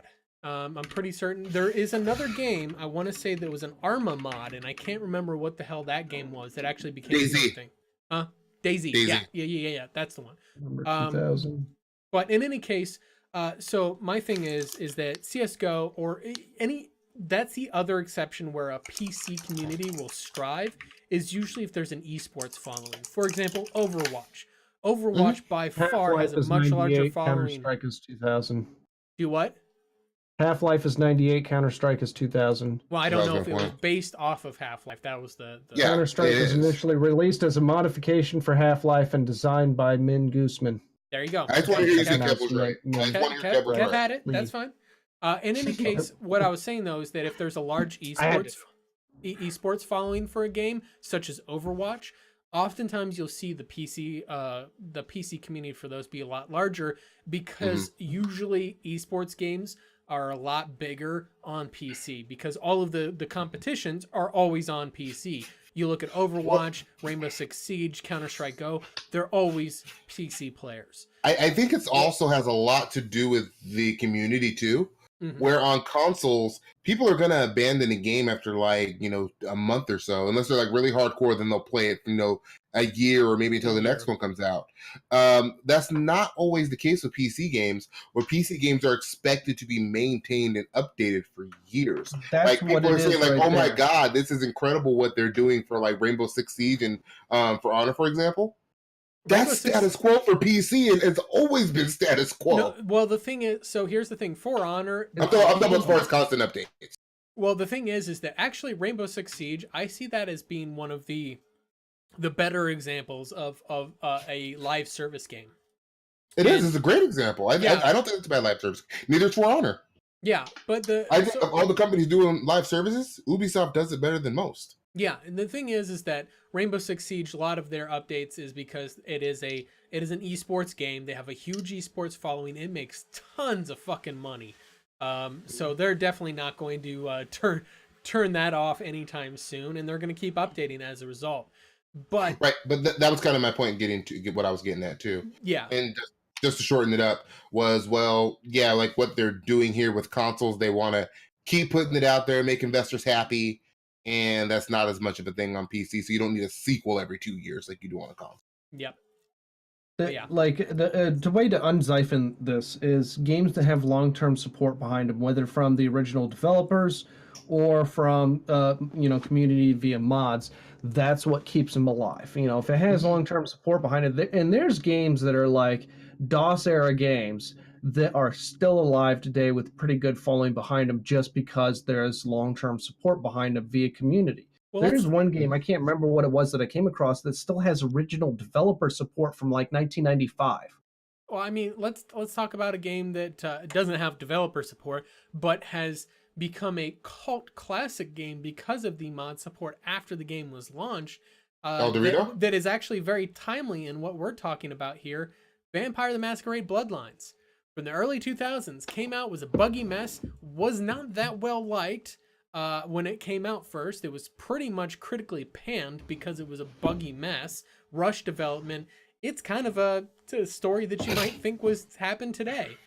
And after community patched that game all to hell and back, it now has, nowadays, you have tons of people playing that, and it's become kind of a cult classic, which is part of the reason why Vampire the Masquerade Bloodlines 2 has such a fanatical group of people that are like, yes!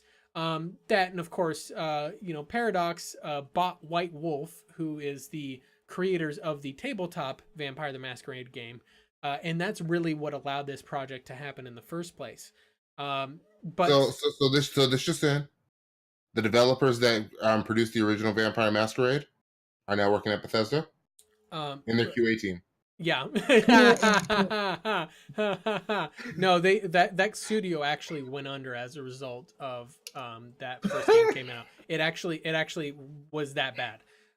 It actually the entire studio went under, and just it was not good. In any case, I think we've rambled on this topic for a while, so let's talk about more fun things in the realm of U.S. legal matters and how I know how riveting law is and how much you guys love really interesting, riveting court stuff. So I'm going to read this in my most vibrant. I'm going to start up Warframe while we're going over this. I'm going to Total War.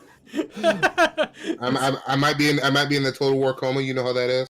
But yeah, so in any case, though, so moving on to this story on here. So about a week and a half ago, again, a lot of stuff happens on our off week, if you notice. About a week and a half ago, there was a senator from New England. I think it was, I can't remember where because I don't really care that much, who proposed legislation, not any kind of law was introduced. Nothing's actually in effect yet. Despite this headline says introduced a bill, that is not true.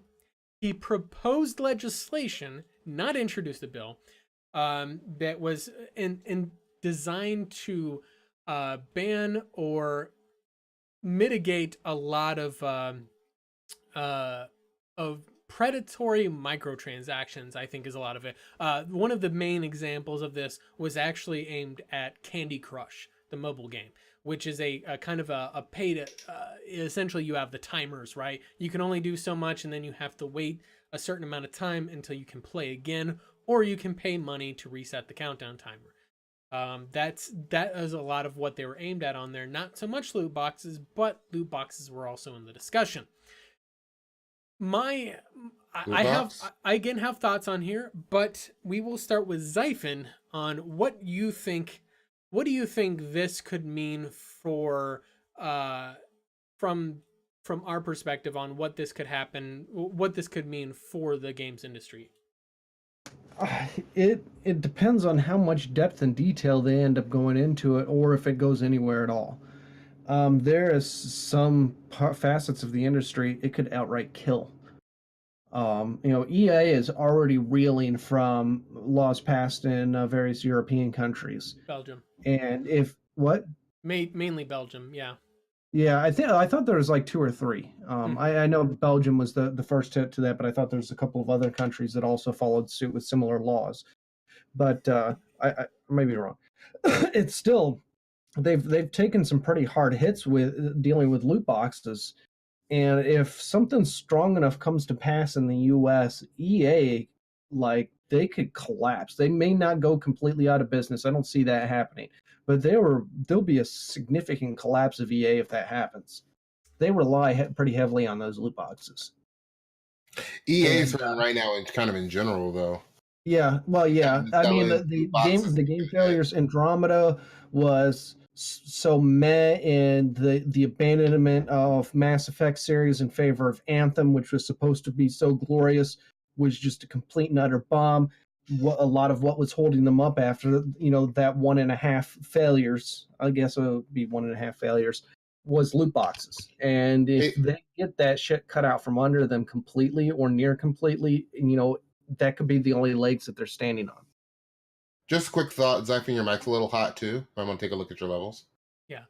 Oh, yeah, I didn't realize that. That's what I'm telling you. It's not that bad. In any case, Kev, what are your thoughts on this? That's a tough one for me. I don't want to see any company go out of business like you were saying with EA. At the same time, I don't like what's happening. I'm not a particular fan of it. So, or at least as far as with what's happening with the loot boxes now. I want to see them go away. I don't have a problem so much with microtransactions as I do with, like I said, these predatory practices. Mm-hmm. I want to go back to a system where it was direct to buy, like it was 10 years ago. I thought the direct to buy system was great. Of course, a lot of people didn't care; they didn't buy the shit, which is why they did the loot boxes. But I like the transparency, and that's what I miss: is transparency in games. I miss when games didn't just try to, end us over without lube or whatever. And I feel like that's what a lot of game publishers are doing. They don't, in the words of Jim Sterling, they don't want some of the money, they want all of the money. Mm. And I have a major problem with that. Yeah. Rose, what are your thoughts? The article is a bit misleading, like you've already kind of mentioned, but when you actually looked at what he wanted to do, he wanted to ban it for children, games marketed at children. He was going to fucking protect it for games marketed to adults. So we'd still see EA with those fucking loot boxes. They just market the games for M for mature or FIFA is something for to get everyone, around that. That's fine. Um, I see no problems with that, actually. Yeah, that's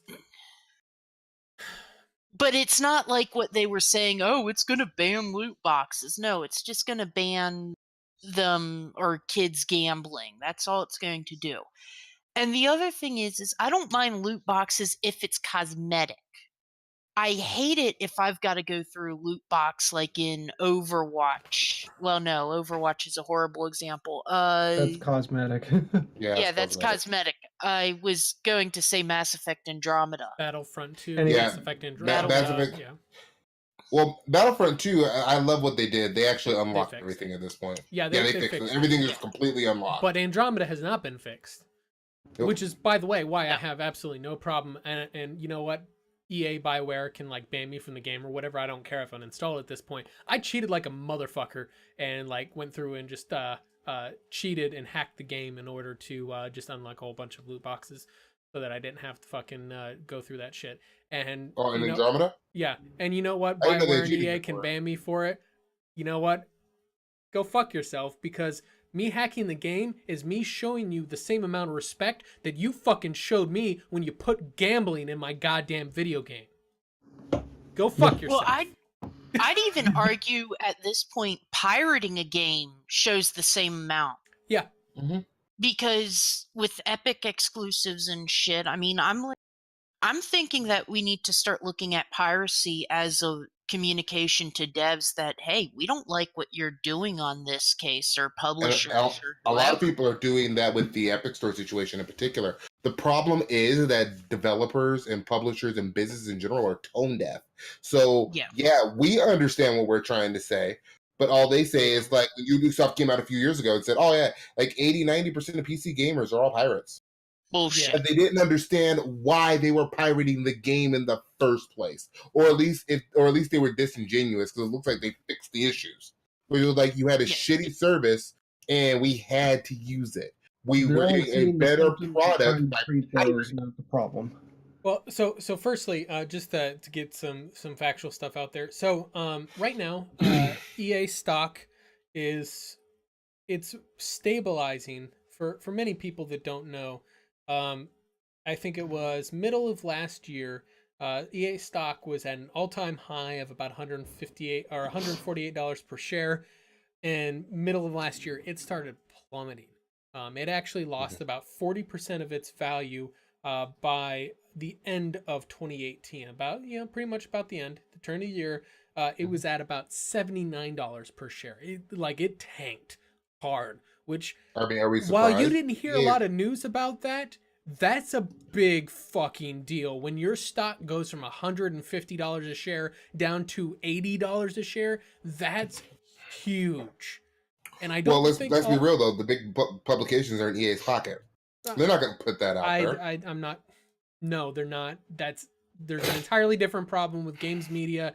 They're not being fucking bribed. The problem is that they are incentivized to push out sensationalist content to make people want to click on it, to get outraged. That's an entirely different problem and issue. That's the young EA, it's all the drama mongering is their monetization thing, which is why they're incentivized to publish outrageous shit as opposed to publish factual financial data on talking about EA's stock plummeting and theorizing the reasons why. Well, I guess what I said came out wrong. I was talking more about the incentivization. Yeah, they're not paying you. Hey, here's a review. Here's your fee. If I don't pay my fee, you're going to review my game for it. That's not what I was getting. The reason why, what I was saying is like they don't want to lose the early access. Yeah, they don't want to lose the perks of having access to these companies getting blacklisted because they said something that they didn't like. Unless you're Bethesda, in which case Bethesda blacklist everybody. But no, the thing is though, is that now with Anthem being announced and with Apex Legend coming out, their actual stock kind of started coming up and they were actually recovering. And it's still I mean, largely about that same point. It's about $100 a share now, so it's gone up a bit, but it's not. It's kind of up and down right now, which is normal for stocks. Whatever. The point is that they're not seeing a huge decrease from this news, which tells me that that shareholders aren't terribly worried about this. Well, I think the shareholders that are still around though, they've been around for the long haul because EA's been probably hurting for a couple of years. Well, not necessarily. The thing is that what people don't see on the back end, and this is not really consumer concerning, as I mentioned earlier, so I'm not going to go into huge detail on it. But the financial side of it is that EA has done a great job of reducing their overhead cost and maximizing a lot of profit, which is why their share prices have been skyrocketing over the past 5-10 years. I mean, when you murder every studio you buy, you wonder how. Yeah. But point is that they've actually done a great job of being a good corporation for shareholders, which is why shareholders invest in them. However, one thing I've made comment about late last year on a Mortiel fallacy, something that I had a concern with EA, and the reason why I don't invest in them personally is because they put all of their eggs in one basket. Almost the entire bit of their financial strategy where they make the bulk of their profit is from loot boxes. So all it would take is one overzealous lawmaker to pass a fucking ban on loot boxes, and their sales and their profits would plummet because they don't have a fucking backup plan. For any good corporation, you should have a diverse spread of different revenue streams that if one gets taken out, you can at least somewhat compensate with some others to keep yourself doing business clearly. And that's not really the case with EA. Almost the bulk of their like FIFA Ultimate Team and all these other loot box things that they have, that's their main cash cow. And that's where some of these stories might be concerned to them. Now, that being said, from taking off my business hat and going back to the consumer side of things, this bill, I see it. So the matter's kind of complex. I'm not really a big fan of a lot of government regulation. That being said, the ESA, which runs the ESRB in the United States, is a consortium of the big video game publishers. In other words, the games industry regulates itself. That, from my perspective, is like putting a drug addict in the room with a cornucopia of drugs around them and making them promise not to do drugs and then leaving them alone, unsupervised.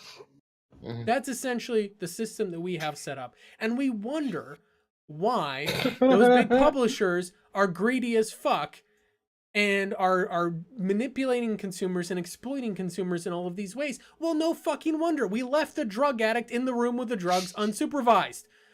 That is what happens. The entire point of a government in this scenario is to protect the consumer. Get out of the way. Like, don't interfere with business, but just keep, how did I put it before?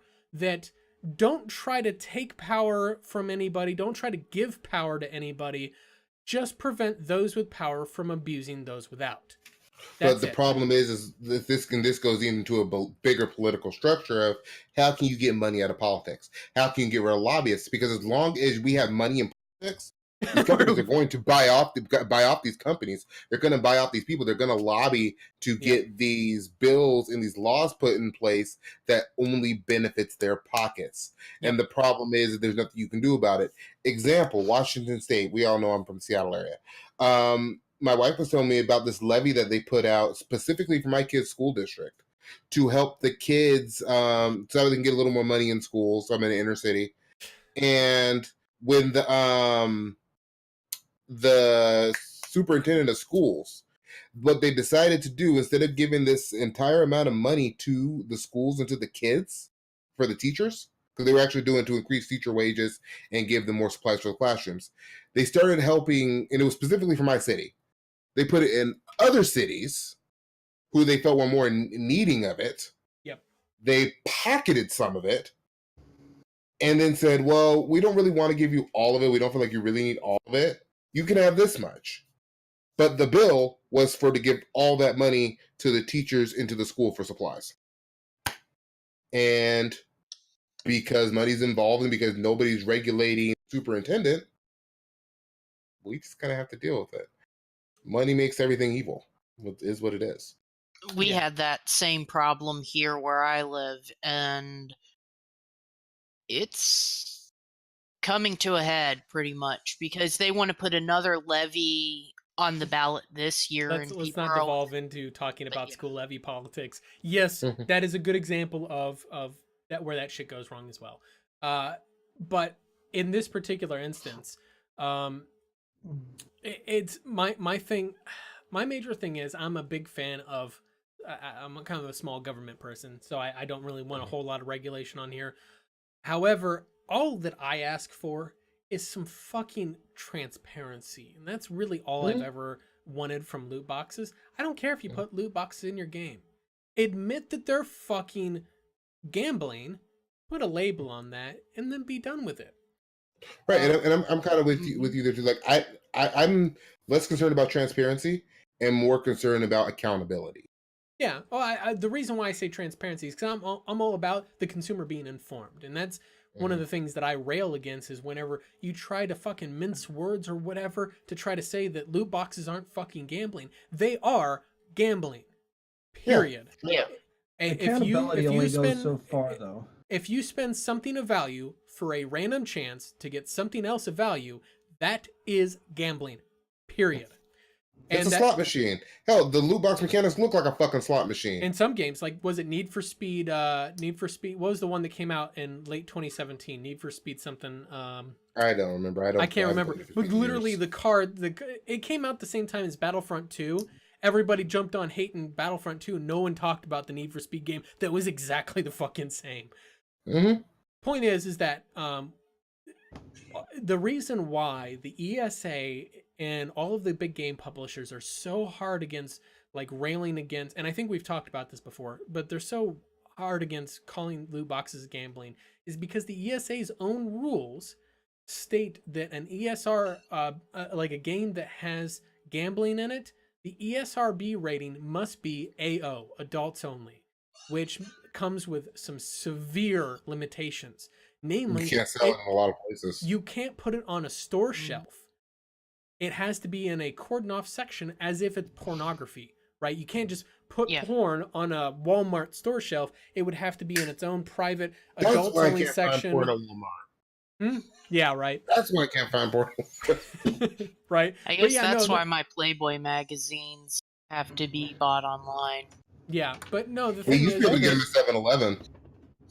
My main thing though is that's the reason why they're so hard against any insinuation legally that loot boxes are gambling is that all of these games like Candy Crush, all the mobile games that have loot boxes in them, you know, all the actual console and whatever games that have loot boxes in them would all have to be rated in the US as adults only, which means they would have to have some severe restrictions on purchasing them.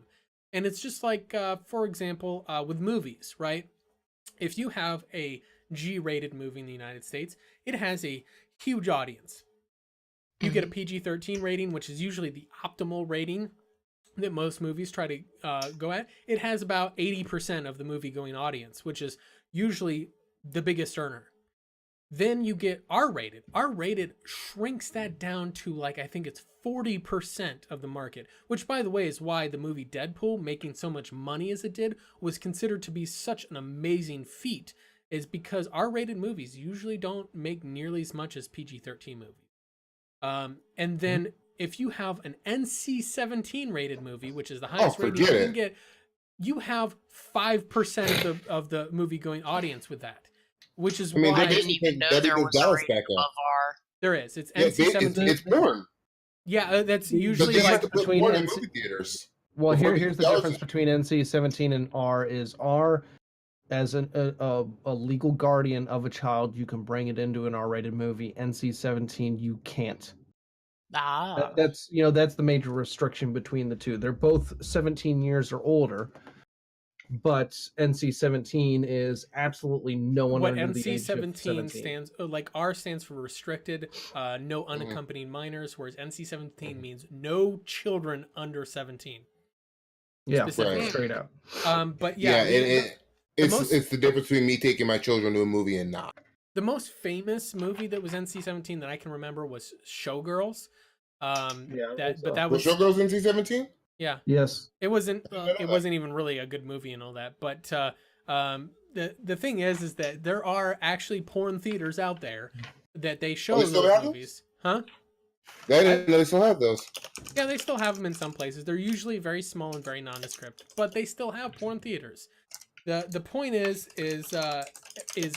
whatever the case is, every movie production company will rail like hell to not ever come close to that NC-17 rating.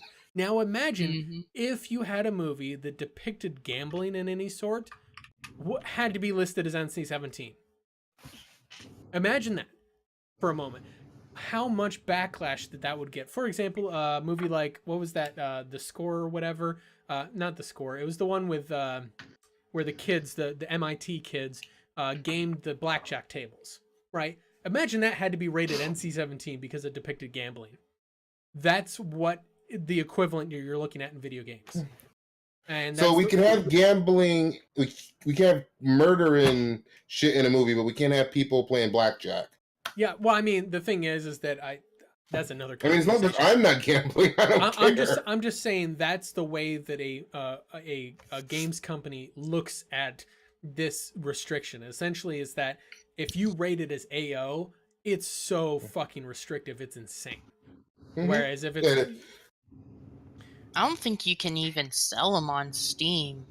No, you can. And Steam has a lot of adult games. You remember last week I was talking about it, or maybe the week before, where we were in the podcast. I was like, there are like literal games on Steam where they like have just outright fucking. Yeah, there's a VR stripper simulator on Steam. Oh no, I've seen worse. Like I've seen like actual VR sex simulator. Part of the AO restriction is also advertising. Yeah, and that's why it's not very well known. Yeah, exactly. Which is why AO games usually sell nothing.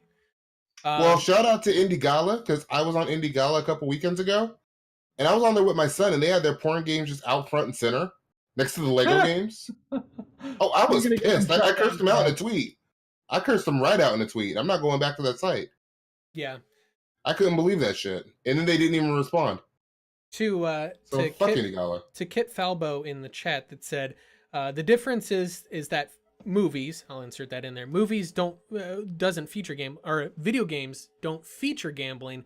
Video games have gambling in it. So AO is appropriate because kids can't go into casinos. I agree. I actually think that games that have loot boxes in them should be rated AO. And the thing is that given how digital our game our games platforms are nowadays, you would still be able to get those games pretty easily. It's not the store shelf prevention is really not as big of a deal anymore. Some people would disagree, but I would say the vast majority of game sales nowadays are digital. I'm going to say Sony because we know they're liking to censor everything these days. Sony doesn't really have much problem with loot boxes. As Chappelle said, that pistol's digital. Yeah. Oh, R. Kelly jokes. Went right for it. Fuck it. But no, in any case, though, from my perspective on there, the video game industry has demonstrated over the past 25 years that they will do the barest minimum to regulate themselves. And I don't really want a big government presence telling us what we can and can't have as far as games. I do think that we need a few consumer protections in place, for example, to prevent kids from being conditioned for gambling, because loot boxes are very mentally manipulative. It's a Skinner box. It is designed to prevent that. Give me just a moment while I close the window, because apparently some neighbors are getting rowdy. And while we're on that too, and how much of this, and I'm as a parent totally 100% on this. Yeah, you have to monitor what your kids are playing. Yeah, like you can't just say, oh well, the games can't have these. Like you have people that say all video games are for kids. Most video games aren't for kids. Yeah. The majority of video games that come out are not for kids. Like I had this debate with my wife because she was told, no, it's just weird for her to see grown men playing video games. She's like, isn't it something like you stop at as like a teenager or after college or something? I'm like, no. like the average gamer is about 34 or 33. And on top of that, if you see what's in the majority of these games, I'm not even talking about like, yeah, you have the shooting and the killing, the gambling, Geralt fucking people on the back of stuffed horses. You know, you can bang all kinds of aliens in Mass Effect. You know, like there is a lot of adult content in games. Some of the language, like it's all there. It's all there. There's so, and even beyond that, like just the story content itself. Like there's a lot of like really mature stories in games. Oh yeah, Like gaming at this point is almost 100% for the most part. Or, well, I'd say about 80% targeted at adults. When we were doing our game stream during the day, I had to be restrictive on what games I could play because your daughter. Because of my daughter. But now that we do those at night, she's already in bed. No worry. So now we play Killing Floor all we want. Oh, well, remember we got him playing Killing Floor, but he turned off the gore, so his daughter wouldn't see it, which I think is totally appropriate. Yeah, I was playing Doom at like 6. I was playing Mortal Kombat at like 9, 10 years old, but not everybody. I wouldn't let my children play Mortal Kombat. I believe that it should be. Here's my thing: is that I don't necessarily think that I should be telling a parent how they should or should not be parenting their kids. However, I am a big fan of having the information transparently available to them so that they can make that decision themselves. Exactly. Yeah, and understand some parents, I agree with you, and some parents aren't going to look. To give you an example, I have a 14-year-old nephew, or cousin. My auntie bought him GTA 5.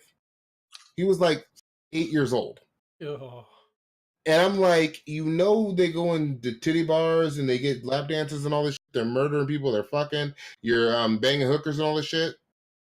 She didn't care to. She didn't even want to hear it. It's a video game. He's a kid. Video games are for kids, and that was the end of the conversation. So a lot of adults are like that.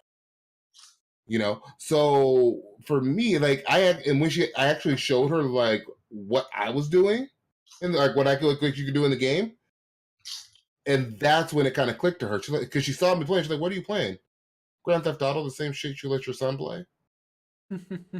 He wasn't playing anymore. She put his ass right back on to Madden. Yeah, well, I mean, Madden Ultimate Team, gambling. Well, this is before Ultimate Team. I know. I'm just throwing that out there. Oh yeah, but I'm saying at that time, especially at his young age. This was well before the loot box thing really became a thing. We're talking like 2011. Yep, maybe. Madden Ultimate Team was in there. Oh, actually, was it? No. I think it was actually a little later than that because GTA 5 came out 2013, so it was later than that. Yeah, that's true. But maybe he was a little older than that. But the point is, he had no business playing it. Yeah, but no. In any case, my point is that. I think that a lot of the problem that I do see now currently though, and this is where this is kind of my only thing I'll say about politicians and kind of leave it at that. I don't care about what side you're on in this conversation. You can left, right, middle, up, down, left, whatever. A lot of politicians worldwide, everywhere, generally tend to be of older generations and therefore aren't always intimately involved in a lot of the modern day concepts. And you see that a lot in the United States government as well, where a lot of the politicians that are in government positions making these laws don't really understand a lot of what they're passing laws about, don't really know. They just hear, oh, that Candy Crush has bad microtransactions. They're like, what the hell's a microtransaction? They don't really understand any of that. And unfortunately, the people that are informing them on those topics is the ESA, is the game companies, which is that is starting to change. You are starting to see younger folks into government positions. May or may not be a good thing. That's a different topic, because I think that there are plenty of other faults in there, but I'm not getting into politics. All I'll say is that there is a lack of knowledge. And I think that having a way for them to transparently gain unbiased knowledge is probably the biggest thing. And that's just not for government, that's also for consumers. Like I said, I don't care what you do with your kids. Parent them however you want. I just want you to have the correct information available so you can then make an informed choice on how you want to parent your kids. That's all. That's where I stop. You make whatever choice you want after that. That's none of my business. Yeah. I agree. Now, let's move on to some more. Good God, as we're almost at 9 o'clock.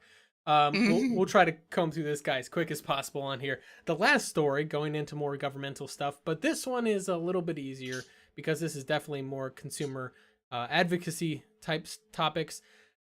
So recently, the Supreme Court reached their final decision that allowed Apple to be sued for antitrust based upon their store not allowing any competing stores and charging a 30% and not really having any other options around it. They've been arguing in the past, before this Supreme Court ruling, they were arguing that they are not liable to be sued for antitrust because they're just the middleman. If you have a problem with the prices that get charged, you go to the content creator, not the storefront. I essentially want to direct it at you. What do you guys think will be the resulting changes to the store environments, and what effect do you think it will have on the gaming space going forward? And I'll pass that to Kev first because he's our resident console fanboy. I'm just kidding. No, I've been console free for 6 months. It's been great. No, since he's such a big Epic fanboy, what is No, but seriously though, what do you think this will have any effect on gaming storefronts like the Sony store or Microsoft's Xbox store, where they are? No, because I think they're actually worse than Apple. Yeah, because well, I shouldn't say worse than Apple. They're kind of similar because Apple closes everything off. I would say maybe Android might be a little closer because Android, you can go to another website and buy some shit and just download it. You can do that on Android. Well, there's other stores on Android. There's the Amazon store, plus there's that's my point. Source stores as well. And I'm not sure that that's the case on Apple. That's the point I'm making. It is not. It is not the case at all. Apple. Right. I don't believe it is. So I think the problem is you have these storefronts that are monopolized at this point, particularly PlayStation, Xbox, where you're going to do what we want because we already kind of have you by the balls because you bought our console. So sucks to you. Monopoly. Yep, it's a closed system where you can't get. But I don't really know how you do that without inconveniencing the customer on the console either. Like Microsoft, at some point they have to control it. At some point in the process. No. So anybody can just program into the Xbox, get onto the network or wherever it's sitting at, and say, "Hey, here's Spotify." Spotify can just go in there and just put it on there because they want to willy-nilly. Well, what Microsoft it's not like the internet. Either allow side loading like Android does, or allow you to install a third-party store like Steam or Epic. Yeah, I don't like to say it, but it's still an option. And I see Microsoft as potentially, like, if this case starts to go south, you may see that show up on Xbox preemptively, just because Microsoft is trying to been trying to do this whole integrative BS recently. I think you might see it on Xbox anyway, and I actually love that they're trying to integrate everything. Well, no, I love that they're trying to be a part of everything. It's not actually BS. Since Satya Nadella has taken over Microsoft for Steve Ballmer, he actually has made it a big initiative for them to play more friendly, which is why they are now one of the leading open source providers in the market right now. It's because he's trying to. It's good for PR and it gets them more business, and it also allows them more channels of partnership, i.e., Sony. Right. That's kind of what I was trying to get at too. Was I actually like that they're opening it up, and I think Microsoft is going to continue opening things up. In particular, I think if anybody's going to do it on the console side, I think Microsoft will do it first. They're already kind of headed in that direction. I get the feeling Microsoft might beat out their offering before this case comes to a closure. That's what I'm Maybe getting. they might. I expect the next Xbox to be super open, and it's going to be more open than any other console you've ever seen. It's going to have a lot more freedom than you've ever seen. It's going to be it really like I joke and call the Xbox One a welfare PC. Well, shout out to Black Bond, I stole his terminology. But that is literally what the next Xbox is going to be. Just a cheap ass PC that you can use a controller on without, or that's built around using a controller that you plug into a It TV. might be the complete opposite direction too. A cheap ass PC where you're completely locked into everything via streaming service. So just real quick. I don't think we're there yet. I think 2 Xboxes from now I could see that, but I don't think this one that they're working on now is. Real quick note on there. So the consoles already are just a cheap PC that are controller optimized. Yeah. So, yeah. Oh, I'm saying, well, yeah, but they're really locked down. And what I'm saying is, I don't think these ones the new one's going to be locked down. The Xbox in particular, I don't think Sony's going to change the course. Yeah, I think it's just going to be a more powerful PlayStation 3, like the PlayStation 4 is. So then I guess my question on here is that, in this, I guess this would be a better position to throw in here. From one of the reasons, thinking of how to word this correctly to make it a little bit more pertinent on here. I guess my question, my main question to these companies is that when you have a system, an ecosystem that's locked down like the Xbox or the PlayStation, I do often question how would you open that up and make it more available. And I think that Android actually is a good case study in that, because I can go to the Google Play Store, which is the store that's locked down for Google, but I can go download the Amazon app, I think. Right? They made it used to be you would have to go to Amazon's website to sideload the app, but I think now that Google's locked down security a bit more, you have to go through the Google Play Store to get another store. Is that the way that you think that maybe Xbox would do it? Yeah, and that's where I said that at some point they're going to have to control it at some point, because they're going to have to. You're going to have to find a way to integrate with the Xbox. Mm-hmm. Like, yeah, I can't just go out like I can with, say, a website. With a website, I can just go get a domain, get my IP, and go make a website and put it out there. I don't need anybody else to do that. Well, with a console in a closed environment, a closed ecosystem, that's a lot harder. Well, I guess, and this is where I can kind of loop Rose into this on here, is that do you think there's a secure way for them to allow a side loading of an application, a la kind of like what you do with Windows right now with like Win32 apps? Do you think that there is a way that doesn't compromise security of the console? Yes, I do think there is. What that may be, I don't know. I'd need to look at some of the architecture and how it actually handles that shit. But doing it through the Windows Store, whatever the Xbox version is, for example, I could see that being a way to add some security and then have all the transactions that you would purchase routed through that store and then go to the other merchant. That's how I'd do it. But that might... Like PayPal. Yeah.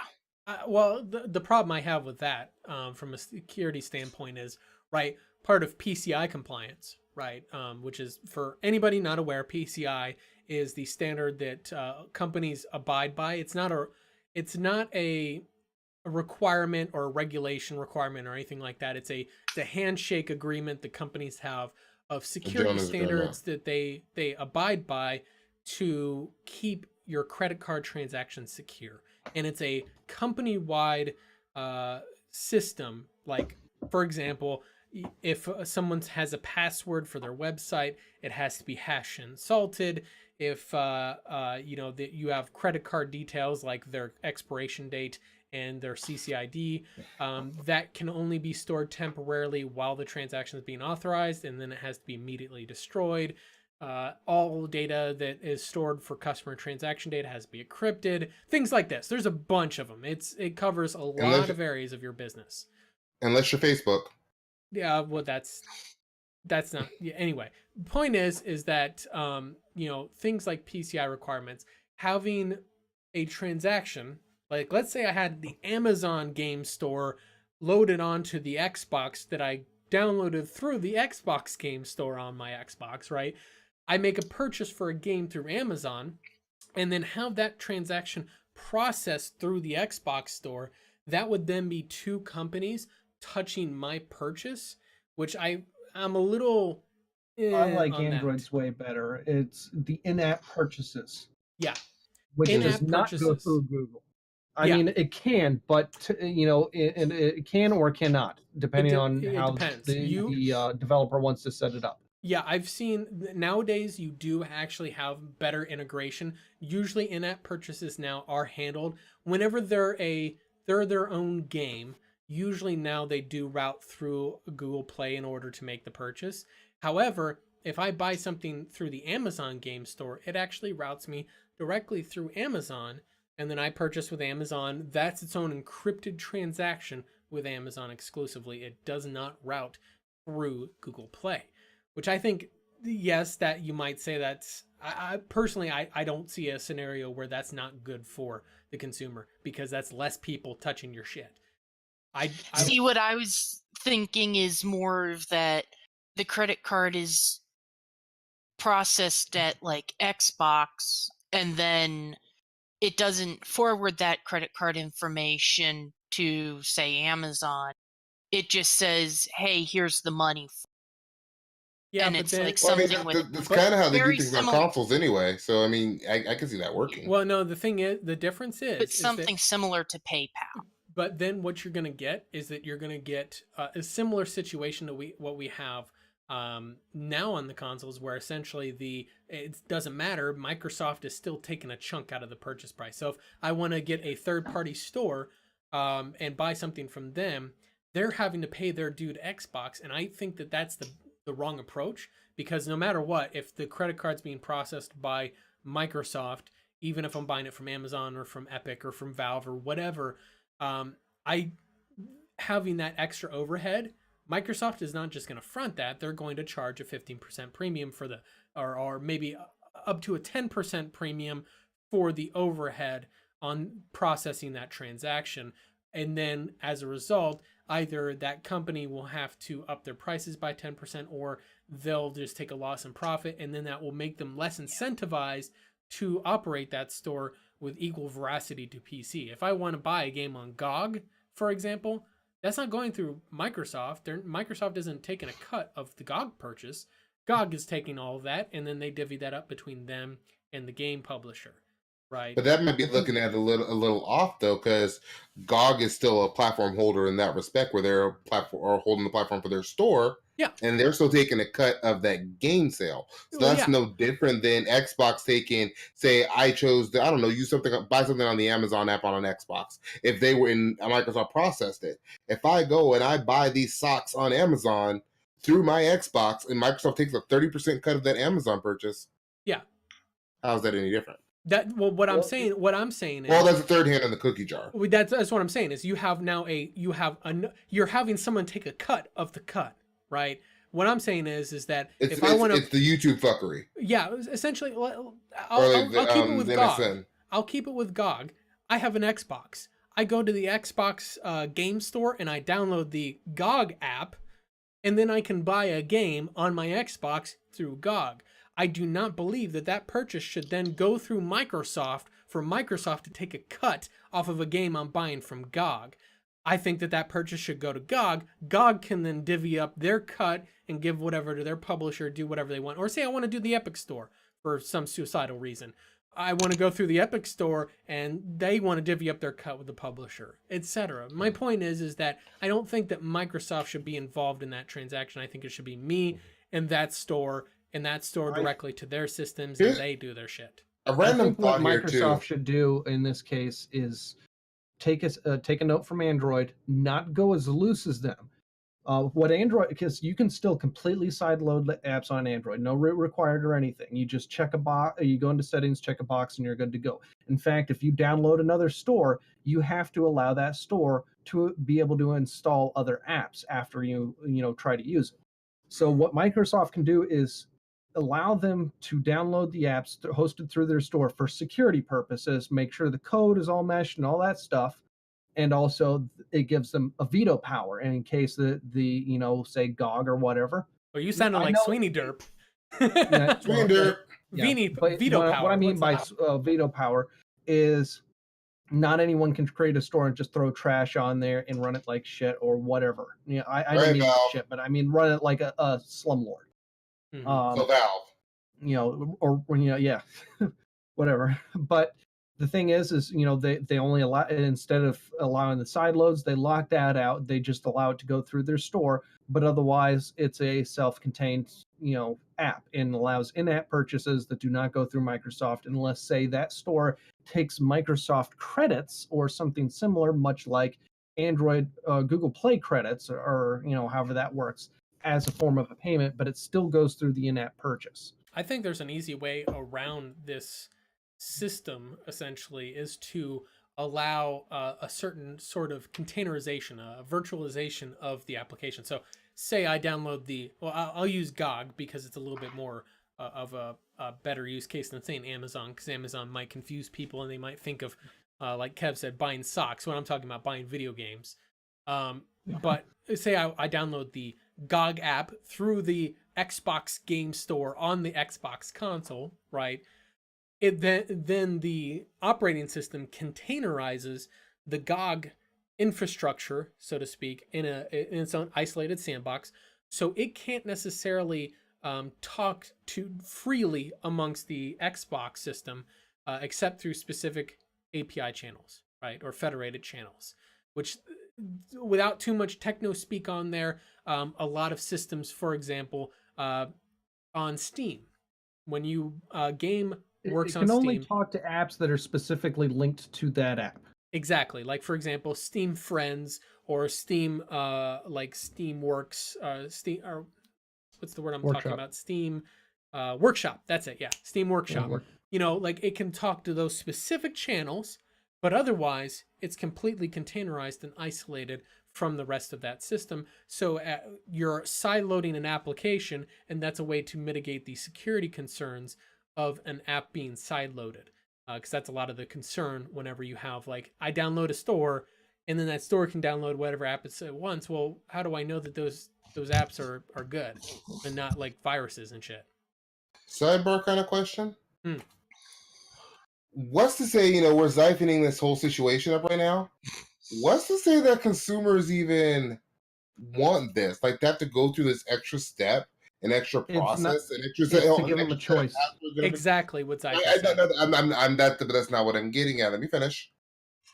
I'm saying, what's to say that they necessarily want to go through all the hoops and hassles and just rather have it conveniently just be on their Xbox, on their PlayStation, the way it is now? Choice is great, but at the same time, keep it simple, stupid. If we have, I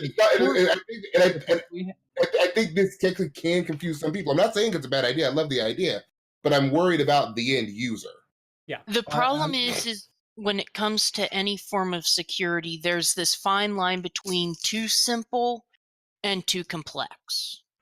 True, that's very correct. But I'm saying, even beyond the security aspect, just having this separate app there, when I can just click right bumper, it goes to the store, search for, I don't know, Monster Hunter, and download Monster Hunter, as opposed to having to go to the GOG app and then hopefully remember my username and password for GOG and then buy it through GOG because, I might get a cheaper price or I might get some extra benefits and perks to it when I can just... I just think it adds a lot of extra steps. You're siphoning up the situation too much. No. I'm saying I think it adds a lot of levels of complexity to just a game store, because now we're talking just maybe adding GOG, but then you have to imagine, like, say, okay, let's say they won't add Origin now. They won't add Uplay. They add a Bethesda store. They're adding Humble on there. It's basically becoming the whole situation on PC, which I think can confuse some people. So essentially, now to simple things up, I'm when I'm talking about a lot of the systems and side loading apps, that's more of an engineering side question, not really something the consumer would see. I'm No, talking about. I'm not talking about that. I'm saying just the idea of having getting a all little of the bit- stores there. I Well, think here's We're the getting thing, a little Kev. bit over involved in No, this. no, no. Hold on. Easy way to look at this, Kev, is essentially the Xbox UI, and it would be more friendly than what it is now. But the Xbox UI would essentially become Play Night. See what I'm saying? I'm not following. From your perspective as the end user, you would open up you would turn on your Xbox, you would open up your game guide or whatever, you're like going to browse all your games that you have. Here's the games that I have. Click one, launch it, game's playing, I'm playing the game, I see nothing. However, on the back end, I might have purchased those games from any number of storefronts. If I so wanted to, I could just buy everything from the Microsoft Store, keep it simple. But the key on here is that the way that Apple operates their store, Microsoft operates their Xbox store, Sony operates their PlayStation stores are de facto monopolies. And I'm not saying they're not. What I'm saying is how do you make it so that it's still not confusing to the customer? Well, the thing is that it's easy. I know business side of this they're not going to make it confusing. They're going to also, depending on how complicated the court order is, they don't have to give all of these options to anybody. They just have to have the options there, and they don't even need to shove it in your face. They can say, all right, you can download a Steam app, you can download a GOG app, you can purchase through their in-app purchases. It's containerized, so it goes direct through there. And then after that, it's still going to be primarily focused on their own store because they're going to want the money from that. So basically what you're saying, they can do dog shit implementation to kind of turn people off from using the other stores, but as long as Android. It's available. All right. Well, do you use the Amazon App Store on Android? Do you use F-Droid? I don't know what F-Droid is. I've never heard of F-Droid.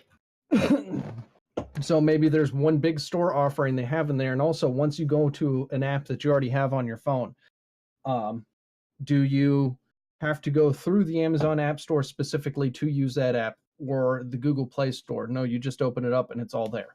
Yeah. That my main thing is that your purchasing will be a divorced experience from browsing your game library, and the game library wouldn't necessarily be disjointed as PC is right now. For example, like I said, Play Night was the example on there because one of the problems that you and I both agree on is that having to open up Steam and then open up GOG and then open up the Epic Store and open up Origin and Uplay, and in order to play whatever given game that I'm playing is definitely inconvenient and not user-friendly. A system like Play Night, where it conjoins all the games, and if it so needs to open up another launcher like Uplay, like I said, everywhere you buy a Uplay game, it's a shortcut to Uplay. Mm-hmm. But Play Night allows you to conjoin all of your game library into one cohesive, there's my games, period. Mm-hmm. And I think that Xbox or PlayStation, for that matter, either one, could be a useful place to have an interface like that where it doesn't matter where you bought the game from. It's all in one spot. It's all right there. You open it up and you have no issue launching it. But you have the option, if you so chose, to go and download another store to maybe get some different deals. Like maybe you want to buy games from Humble in order to support charities. Cool. Mm-hmm. Do that. You know, wouldn't it be maybe even easier? Because I'm just big about keep it simple, stupid. I'll just allow these third-party key sites that already exist for the PC to sell console codes. So essentially, you're saying kind of like Steam keys, where Valve doesn't get a cut. Doing for the console. Yeah, Valve doesn't get a cut of the Steam key, but Valve allows the publisher. The stipulation, of course, backstory on here, so I'm making sure that people understand what I'm referring to. A publisher that sells a game on Steam, you have to list the game for sale on Steam, has the capability to generate a Steam key that they can then sell or give away otherwise that Valve does not get a cut of. And you'll see this if you go onto Steam and go look at the reviews. You'll see the reviews, the person reviewing is marked with whether they actually purchased the game from the Steam store or if it was activated via a Steam key. And that's actually something that I think is actually very nice of Valve, is that essentially Valve makes no money off of those. But in any case, I think that might be a good idea, Kev. Essentially, you buy it off of whatever your store you want, and then it gives you an activation code to activate it on your Xbox. That's an option. As long as we're already starting to see it. Like Green Man sells PS4 codes. Well, I mean, the catch is does Sony take a cut? That's where I would have the problem. The moment that Sony or Microsoft are still able to say, that's fine, you can activate these codes, but we're still taking a cut, that's where I have the problem. Because that's still, in a certain respect, a controlling and having a you essentially have the ability to control prices by affixing a certain charge. Like Apple's being sued because their 30% cut, there are no alternatives to that 30% cut. As a result, they control the market on distribution costs. That's price fixing. They have a fixed price on the distribution market. Whereas on consoles, Xbox and Sony both charge 30% fixed. They control the distribution market. Whereas if I sell a game, say through GOG or we'll say Epic, since Epic is or Discord. Here's an example, Discord. If I say had the Discord store on my Xbox or whatever, or wherever I wanted to buy it from, and I was able to buy it 90-10 split for the developer, and then I could activate it on Xbox, that's cool. As long as Xbox isn't taking that cut. That's what I'm getting at. Okay. Yeah. I agree with you on the not Xaiphening up the situation. Right. Because that's what we have Xaiphen for. Exactly. But yeah. In any case, we should probably start to wrap things up since we are, Jesus Christ, way over time. I think it's pretty much becoming the normal at this point. I think we put Rose to sleep. Well, remember, this was only supposed to be our podcast when we started this years ago. Yeah, it was supposed to be an hour, and then it was an hour and a half, and then at this point it's now 2 hours, and then now it's 2 hours and 20 minutes. And I'm glad I don't have the wife and kids tonight, because my wife reminds me that every Saturday night. This is supposed to be an hour-long podcast. It hasn't been an hour podcast in years. I've always. Oh yeah, but she's selective that way. She's selective that way. See, my fiance's got in her head that it's a 3-hour podcast because of our after show. Oh yeah, she complains about that too when we sit around and chit chat for half an hour. Because my wife goes to bed early. My wife be going to bed at 10 o'clock, so she's like sitting in the living room waiting. Like, that's fun. So, yeah. Shut up, woman.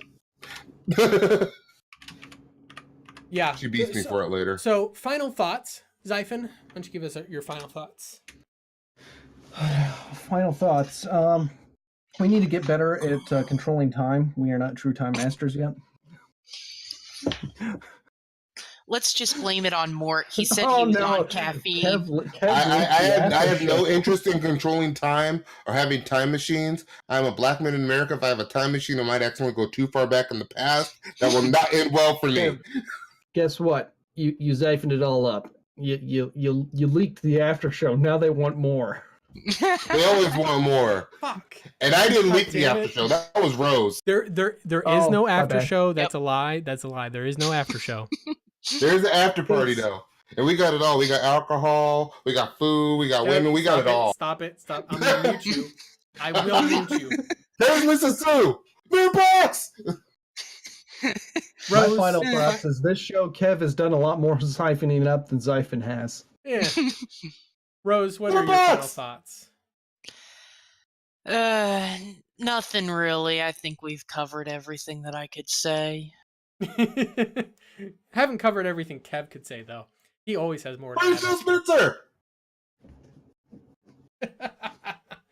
Anyway, as we wrap it up here, guys, if you are tuning in here for the first time, obviously we stream every Saturday night at 7 p.m. Pacific time. We alternate streams. On 1 week, we stream the podcast as you are watching now. If you stream on the you guys even doing? If you guys stream on the other, or if you guys catch us on the other week, we are streaming a co-op game, which, as we now have decided, next week is going to be Vermintide 2, I believe it was. I think that's the one we're playing next week. Yeah. Glorious. Now that Rose has Vermintide 2, we're going to be playing that. That should be good fun. I also might pick up Left 4 Dead because I got enough Steam credit while it's on sale. So. Oh, I thought you already had it. Yeah, it's like $3. Yeah, $2.50. But yeah, and then there's going to be more games in Frostpunk. Though, Killing Floor 2. Yes. I was about to say, Killing Floor, Vermintide, Left 4 Dead, they all kind of had a similar fix. Yep. To the point where if you wanted to swap out Left 4 Dead for Killing Floor, I don't think you'd be doing a bad thing. Killing Floor is incredible. Exactly. Killing Floor actually has a lot more depth. $10. Anyway, moving it back on the topic on here. If you guys are listening to this or watching this stream live, and you would prefer to listen to the audio of this, say you want to listen to it while you're sitting in traffic or some such, we do upload the podcast audio to all of the major podcast sites, including iTunes, Google Podcasts, Spotify, Anchor, Stitcher, Breaker, Overcast, Castbox, Pocket Cast, and Republic Radio, so that way you guys can get it everywhere, anywhere you want to listen to it, and still enjoy the podcast, as it were. In any case, on that note, we're going to get signed off here for the night because we are way over time, but we had a lot of good conversations on here. Definitely feel free to follow us on Twitter. You can follow Kev on Twitter at GloriousKev. Xaiphen, you can follow him at Xaiphen_up. And Rose, you can follow her at Liala Rose. That's Lialah Rose. And myself, you can follow me at Mortiel. That's Mortiel. On that note, we'll get signed off here for the night. We'll catch you guys next week on the next Pixel Crashers party /podcast/ all the good stuff. I need to go to sleep probably at this point. It's just, getting to that same point. Praise Lisa. No, just play more Frostpunk. Praise Lisa. I need to stop Lisa playing. Sue. You don't Praise need Gaben. sleep. Thank you, Phil Spencer. The catch on siphoning up the situation is you should have took off your shirt so that your shirt was invisible. It's like I'm gonna. Rose, check your Steam, Rose. Uh-oh. Aww. Thank you, Kev. I pitched $5 into our general fund so far. I did more to come as I can. I just threw Killing Floor on our list. It's $10.